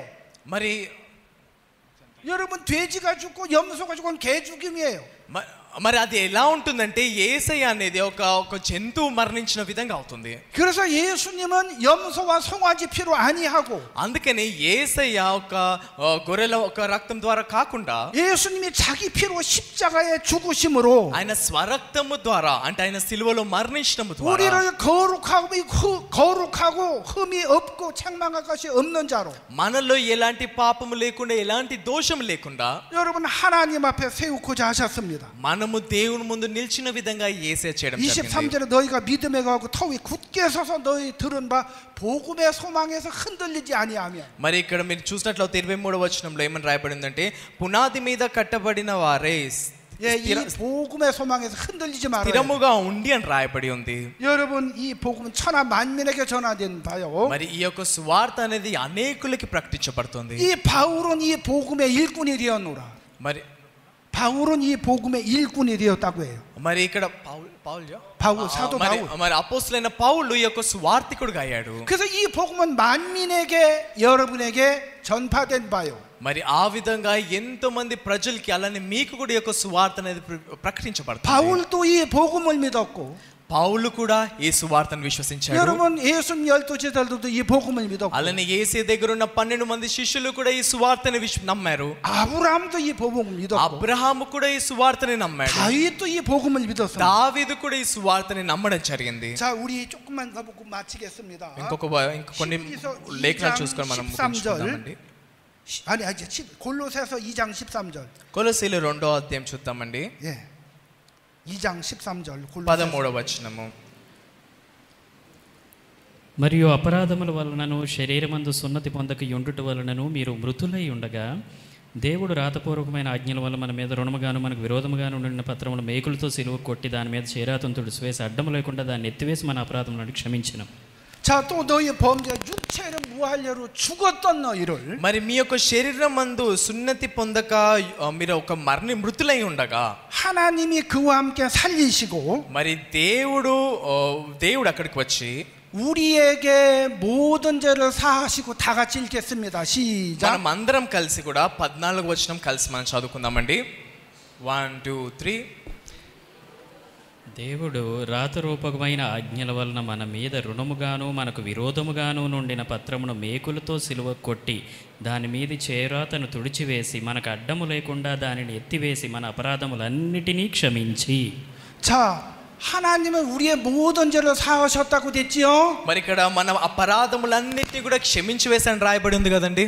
저희들이 복음을 전하다 보니까 మనం ఇక్కడ చూసినట్లయితే 아니 어떻게 모든 죄를 사했냐. మరి మీరు విన్నప్పుడు ఎలా మన పాపాలన్నీ కూడా క్షమించి వేయబడతాయి, 앞으로 지을 죄까지 사했냐. మరి భవిష్యత్తులో చేస్తున్న పాపాలన్నీ కూడా క్షమించి వేయబడ్డాయా? 여러분 예수님은 세상죄를 다 이루었을 뿐만 아니라 మరి యేసయ్య ఈ యొక్క లోక పాపాలన్నిటిని కూడా సమాప్తం చేశాడు. 이 세상 사람의 모든 죄를 영원히 사했습니다. కేవలం కొద్ది సమయం మాత్రమే కాదు కానీ సదాకాలం వరకు మన పాపాలన్నిటిని కూడా క్షమించి వేయడం 그래서 జరిగింది. 성경은 우리의 모든 죄를 사해놓고 믿어라. బైబిల్ ఏమంటుందంటే మన పాపాలన్నిటిని కూడా క్షమించి వేశాడు. 씻었으니 믿어라. ఆయన మీ పాపాలన్నిటిని కడిగి వేశాడని మీరు నమ్మండి. 사해 주었으니 믿어라. ఆయన మీ పాపాలన్నిటిని కూడా క్షమించి వేశాడని మీరు నమ్మండి. 여러분 우리는 죄를 짓습니다. అవును, మనం అందరం కూడా పాపం చేశాము. 저는 목사지만 때로는 죄를 져요. నేను పాస్టర్ అయినప్పుడు కూడా అప్పుడప్పుడు నేను కూడా పాపం చేస్తాను. 어떤 데는 자동차 운전하다가 사람들이 끼어들어서 사고가 났는데 지가 잘했다고 해요. మరి అలానే కొంతమంది వాళ్ళు కారు నడుపుతుండగా ఏదైనా యాక్సిడెంట్ జరిగినట్లయితే ఆయన తప్పు చేశాడని మనం మాట్లాడుతూ ఉంటాం. 당신이 끼어들어서 사고 났잖아. నువ్వు మధ్యలోకి వచ్చావు కాబట్టి కదా ఈ యాక్సిడెంట్ జరిగింది. 당신이 깜빡이도 않고 끼어들었잖아. మరి నువ్వు ఒక నేను వస్తున్నాను కూడా చెప్పకుండా నువ్వు నేరుగా వచ్చేసావు కదా, నువ్వు తప్పు చేసావు కదా. 근데 잘해서 큰 소리 치는 거예요. అందుకని ఆ విధంగా వాళ్ళు పోట్లాడుతా 뭐 ఉంటారు. 너 어째? ఏంటి నేనా? 이 사람은 당신이 잘못했잖아. నువ్వు కదా తప్పు చేసింది. 이 자식 참 나쁜 놈이네 이거. వీడు చాలా దుష్టుడు, చాలా చెడ్డవాడు. 지가 잘못해가지고 나한테 뒤집어 씌우네. వాడు తప్పు చేసి నా మీద వేస్తున్నాడు తప్పంతా. 우리 집 사람이 옆에서 그래요. మరి నా భార్య ఉంది. 아유, 당신 좀 목사가 말이야. నువ్వు ఒక పాస్టర్వి. 목사가 좀 너무 그러면 돼. 목사가 그러면 좀 참아야지. మరి పాస్టర్ అయినట్లయితే కొంచెం భరించుకోవాలి, ఓర్చుకోవాలి కదా, ఎందుకు అలా చేస్తున్నావు? 그래 좀 참기도 해요. అవును, నేను కూడా కొన్నిసార్లు భరిస్తాను, ఓర్చుకుంటాను. 어떤 때는 화가 나요. కానీ ఏదో రకంగా కోపం అనేది బయటకు 근데 వస్తుంది. 이렇게 죄를 지은 죄도 예수님은 사했어요, 안 사했어요? మరి నేను చేసిన పాపం కూడా యేసయ్య పాపాన్ని క్షమించి వేశాడా లేదా? 여러분 사했지요? యేసయ్య క్షమించి వేశాడు కదండి. 이미 씻었지요? ఆయన ఎప్పుడో కడిగి వేశాడు కదా. 여러분 우리가 앞으로 짓는 죄를 우리가 못 사하면 누가 사해요? మరి ఒకవేళ మనం భవిష్యత్తులో ఏదైతే చేస్తున్న పాపంని మనము కడుక్కోలేనట్లయితే ఇంకెవరు కడుగుతారు? 여러분 우리는 태어나서 죽을 때까지 죄를 지어요. మనం పుట్టినప్పటి నుండి చనిపోయేంత వరకు కూడా మనం పాపం చేస్తూనే ఉంటాము. 그래서 우리는 우리 죄를 우리가 못 사하기 때문에 మనము మన పాపాల్ని మనం క్షమించుకోలేం కాబట్టి 이 땅에 예수님이 오셔서 యేసయ్య ఈ లోకానికి వచ్చి 우리 죄를 짊어지고 మన పాపాలన్నీ కూడా ఆయన మోసుకొని 여러분 십자가에서 다 이루셨습니다. ఆయన సిలువలో అన్నిటిని కూడా 우리의 సమాప్తం చేశాడు. 모든 죄를 사하셨습니다. మన పాపాలన్నిటిని కూడా క్షమించి వేశాడు. 여러분 죄 짓는 자기를 믿지 말고 మరి మీరు పాపం చేస్తున్న మిమ్మల్ని మీరు నమ్ముకోకండి. కానీ 내가 죄를 사했지만 నేను పాపం చేశాను, కానీ 내가 죄를 지었지만 అవును నేను పాపం చేశాను, 내 죄를 사하신 예수님을 믿어야 하는 겁니다. నా పాపాల్ని క్షమించిన యేసుక్రీస్తుని నేను విశ్వసించాలి. 예수님은 내 모든 죄를 씻었다, 사했다. యేసే నా పాపాలన్నిటిని కూడా కడిగి వేశాడు, క్షమించి వేశాడు. 너 이제 더 이상 죄인이 아니야. ఇంకా నువ్వు పాపివి కావు. 내가 십자가에 네 죄값을 지불했어. సిలువలో నీ పాపాలన్నిటి కూడా నేను మోసుకొని జీతాన్ని చెల్లించాను. 내가 జీతాన్ని 다 చెల్లించాను. 갚았어. నేను ఆ పాపానికి వెల అంతా కూడా నేను చెల్లించాను. 이걸 말씀하고 있는 거예요. మరి అది వాక్యం సెలవిస్తా ఉంది. 여러분, 저는 이 대한민국에서 CLF 목회자 담당을 해요. మరి కొరియా దేశంలో CLF పాస్టర్స్ మీటింగ్ అంటే ఒక పాస్టర్స్ క్రిస్టియన్ లీడర్స్ మీటింగ్ 그래서 చేస్తాము. 지역마다 목회자들을 모아서 이런 CLF 말씀을 전해요. మరి ప్రపంచ వ్యాప్తంగా ఉన్న ప్రాంతాల నుండి ఎంతో మంది పాస్టర్లు అక్కడికి వచ్చి వాళ్ళ వాక్యాన్ని వింటారు. 처음에는 다 죄인이라고 해요. మొదట్లో వాళ్ళు వచ్చినప్పుడు అందరూ కూడా నేను పాపిని అని చెప్తా ఉంటారు. 근데 말씀을 1시간 듣고 2시간 듣고 3시간 들으면 కానీ వాళ్ళు వచ్చి వాక్యంని 1 గంట 2 గంటలు 3 గంటలు విన్న తర్వాత 어떤 목사님 1시간 말씀 듣고 목사님 나 이제 확실해졌습니다. కానీ ఒక పాస్టర్ సడన్ గా వచ్చి చెప్తారు, ఆ పాస్టర్ ఈ రోజు నాకు చాలా స్పష్టంగా అర్థమైంది. 나는 이제 더 이상 죄인이 아니라 나는 의인입니다. నేను ఇంకా పాపిని కాదు కానీ నేను నీతిమంతుణ్ణి. 나는 이제 영원히 거룩하게 됐습니다. నేను సదాకాలం వరకు నేను పరిశుద్ధంగా అయ్యాను. 나는 이제 하나님의 은혜를 입었습니다. 할렐루야. నేను ఇప్పుడు దేవుని కృపను పొందుకున్నాను. హల్లెలూయా. 너무너무 기뻐하는. వాళ్ళు ఎంతో సంతోషిస్తా ఉంటారు. 여러분, 우리가 전 세계에 지금 120개 나라에 이 복음을 전해요.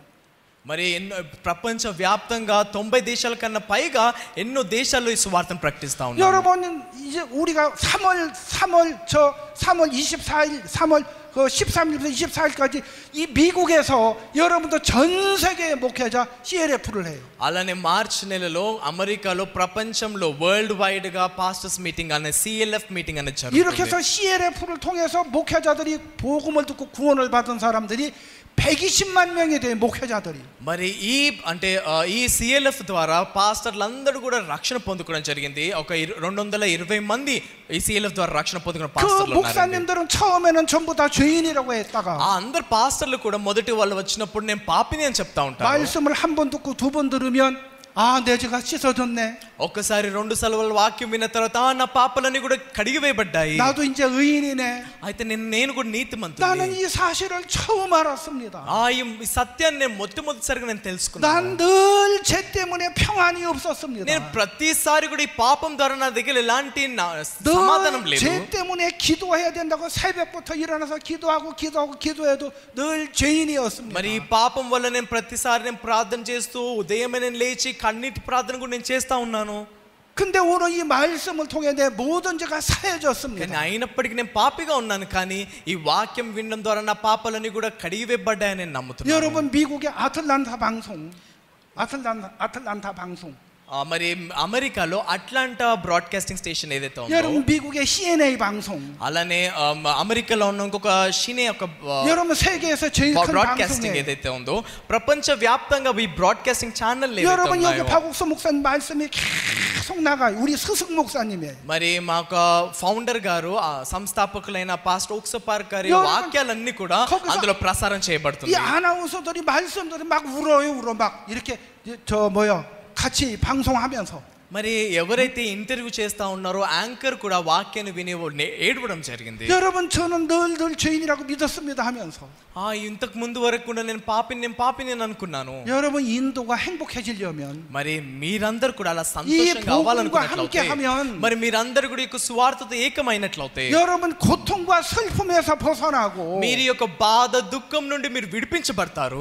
수많은 죄인들이 이 예수님으로 말미암아 죄에서 벗어나게 될 줄 믿습니다. మరి ఎంతో మంది యొక్క పాపులు యేసుక్రీస్తు ద్వారా పాపం నుండి విడుదల పొందుకోగలుగుతారని నేను నమ్ముతున్నాను. 오늘 저녁 이렇게 함께 해 주셔서 감사합니다. మరి ఈ రోజు సాయంత్రం కూడా మీరు అందరూ ఇక్కడ రావడం బట్టి మీకు ఎంతో కృతజ్ఞతలండి. 구체적으로 더 차근차근 말씀드리겠습니다. మరి రేపు కూడా మీ అందరు కూడా వాక్యాన్ని బోధించాలనుకుంటున్నాను. 그래서 여러분만 같이 오시지 말고 다른 분들도 많이 모시고 오셔서 అందుకని కేవలం మీరు మాత్రమే రాకండి, కానీ మీతో పాటు ఇంకా వేరే వాళ్ళని తీసుకొని రండి. 귀한 복음을 듣게 되기를 바랍니다. నేను ఆశిస్తా ఉన్నాను ఇలాంటి ప్రశస్తమైన సువార్త వాళ్ళందరూ కూడా వింటారు. 그래서 찬송가를 불러도 죄인이라고 하지 말고, అందుకనే మీరు ప్రార్థన చేసేటప్పుడైనా మీరు పాటలు పాడుతున్నప్పుడు నేను పాపిని అని చెప్పకండి. 이제는 주의 말씀 파는 그날 참 기쁘고 복되도다. మరి మీరు పాట పాడేటప్పుడు కూడా ఎప్పుడైతే నేను యేసు యొక్క వాక్యాన్ని నేను పొందుకున్నానో అప్పుడు ఎంతో ఆశీర్వాదంగా అయ్యాను, నేను ఎంతో సంతోషిస్తా ఉన్నానని చెప్పండి. 이 기쁜 마음 못 이겨서 온 세상에 전하노라. మరి 기쁜 날 기쁜 날 주 나의 죄다 씻은 날. మరి 이 날이 되시길 바랍니다. మరి ఈ సంతోషాన్ని కేవలం నా దగ్గర పెట్టుకోవడం కాదు, కానీ నేను ప్రపంచ వ్యాప్తంగా నేను ఈ యొక్క సువార్తను ప్రకటిస్తాను. ఎంతో సంతోషమైన దినము ఎప్పుడైతే యేసయ్య నా పాపాలని కడిగేశాడో. 예, 우리 다 같이 기도하겠습니다. మనం అందరం కూడా ప్రార్థించుకుందామండి. 하나님 감사합니다. పరమ ప్రశస్తమైన తండ్రి, మీకు ఎంతో కృతజ్ఞతలు చెల్లిస్తున్నాము. 정말 인도의 많은 교회에 또 목사님들과 또 교회에 나오는 많은 분들에게 하나님 이 구원의 은혜를 베풀어 주셔서 감사를 드리고, దేవ భారతదేశంలో ఎంతోమంది ప్రజలు, పాస్టర్లు, ఇంకా అలానే ఎంతోమంది సంఘ సభ్యులు ఈ యొక్క సువార్తను వింటూ అలానే ఎంతో ఆశీర్వాదం పొందుకుంటున్నారని నేను నమ్ముతా ఉన్నాను. 이 복음이 계속해서 전해질 수 있도록 사랑하는 우리 주님이 은혜를 베풀어 주시게 되기를 바랍니다. దేవ, ఎప్పుడైతే ఈ యొక్క సువార్తను ప్రకటిస్తూ ఉన్నామో మీ యొక్క కృపని మీరు మాకు అనుగ్రహిస్తారని నమ్ముతున్నాము. 우리는 아담의 후손으로 태어나 죄인이었고, దేవ, మేమందరం కూడా ఆదాము ద్వారా మేము పాపులుగా ఈ లోకంలో పుట్టడం జరిగింది. 정말 죄를 지으면서도 죄인인지도 몰랐고 지옥 가는지도 몰랐습니다. దేవ, మేము పాపం చేస్తున్నప్పటికీ కూడా మేము పాపిని అని గుర్తించకుండా, నేను నరకానికి వెళ్తానని నేను గుర్తించకుండా, 그러나 우리가 율법을 통해 죄인인 걸 깨닫게 하셨고, అందుకనే ధర్మశాస్త్రం ద్వారా నేను పాపిని అని మీరు నాకు మేము దాన్ని తెలుసుకునే విధంగా చేస్తా ఉన్నారు. 그리고 이 죄인은 영원히 심판을 받을 수밖에 없었는데, మరి ఈ పాపి ఖచ్చితంగా తీర్పును మాత్రమే పొందుకోవాలి, కానీ 허물과 죄로 죽을 수밖에 없었던 저희들을 예수님의 사랑으로 우리를 구원해 주셨고, దేవ, మేము ఈ పాపం ద్వారా నరకానికి వెళ్ళాల్సిన వారమై ఉండగా యేసుక్రీస్తుని ఈ లోకానికి పంపించి మా పాపాలన్నింటినీ కూడా కడిగివేశారు. 그 십자가의 피가 우리의 모든 죄를 사해 주신 것을 감사합니다. దేవా, సిలువలో మీరు కాచిన రక్తం ద్వారా మా పాపాలన్నింటినీ కూడా క్షమించి వేసినందుకు మీకు ఎంతో కృతజ్ఞతలు చెల్లిస్తున్నాము. 사랑하는 주님, 우리는 더 이상 죄인이 아니고, దేవా, మేము ఇంకా ఎప్పటికి కూడా మేము పాపులం కాదు, కానీ 우리는 의롭게 되었습니다. మేము నీతిమంతులుగా తీర్చబడ్డాము. 우리는 거룩하게 되었습니다. మేము పరిశుద్ధంగా చేయబడ్డాము. 우리가 주님을 믿는 믿음으로 살아갈 수 있도록 인도해 주시고, మేము కేవలము మీ పైన విశ్వాసం ఉంచి మేము ముందుకు వెళ్ళే విధంగా మీరు మమ్మల్ని 죄 నడిపించండి. 속에 있는 심령들을 이 구원의 길로 인도하여 주시게 되기를 바랍니다. అలానే ఈ యొక్క సువార్తని ఇంకా అనేకులు వినే విధంగా మీరు మమ్మల్ని నడిపించండి. 또 내일 저녁 모레 저녁 축복해 주시옵소서. దేవా, రేపు సాయంత్రము ఎల్లుండి సాయంత్రాన్ని కూడా మీరు ఆశీర్వదించండి. 우리 주님 앞에 간구드립니다. మీకు ఇవన్నీ కూడా మీ చేతులకు అప్పచెప్తూ 우리를 మేము 모든 వేడుకుంటున్నాము. 죄에서 구원하신 예수 그리스도의 이름으로 기도드리옵나이다. మా అన్ని పాపాల నుండి రక్షించిన యేసుక్రీస్తు నామంలో ప్రార్థించి వేడుకుంటున్నాం తండ్రి. 아멘. 예, 여러분 감사합니다. 수고하셨습니다. కృతజ్ఞతలండి.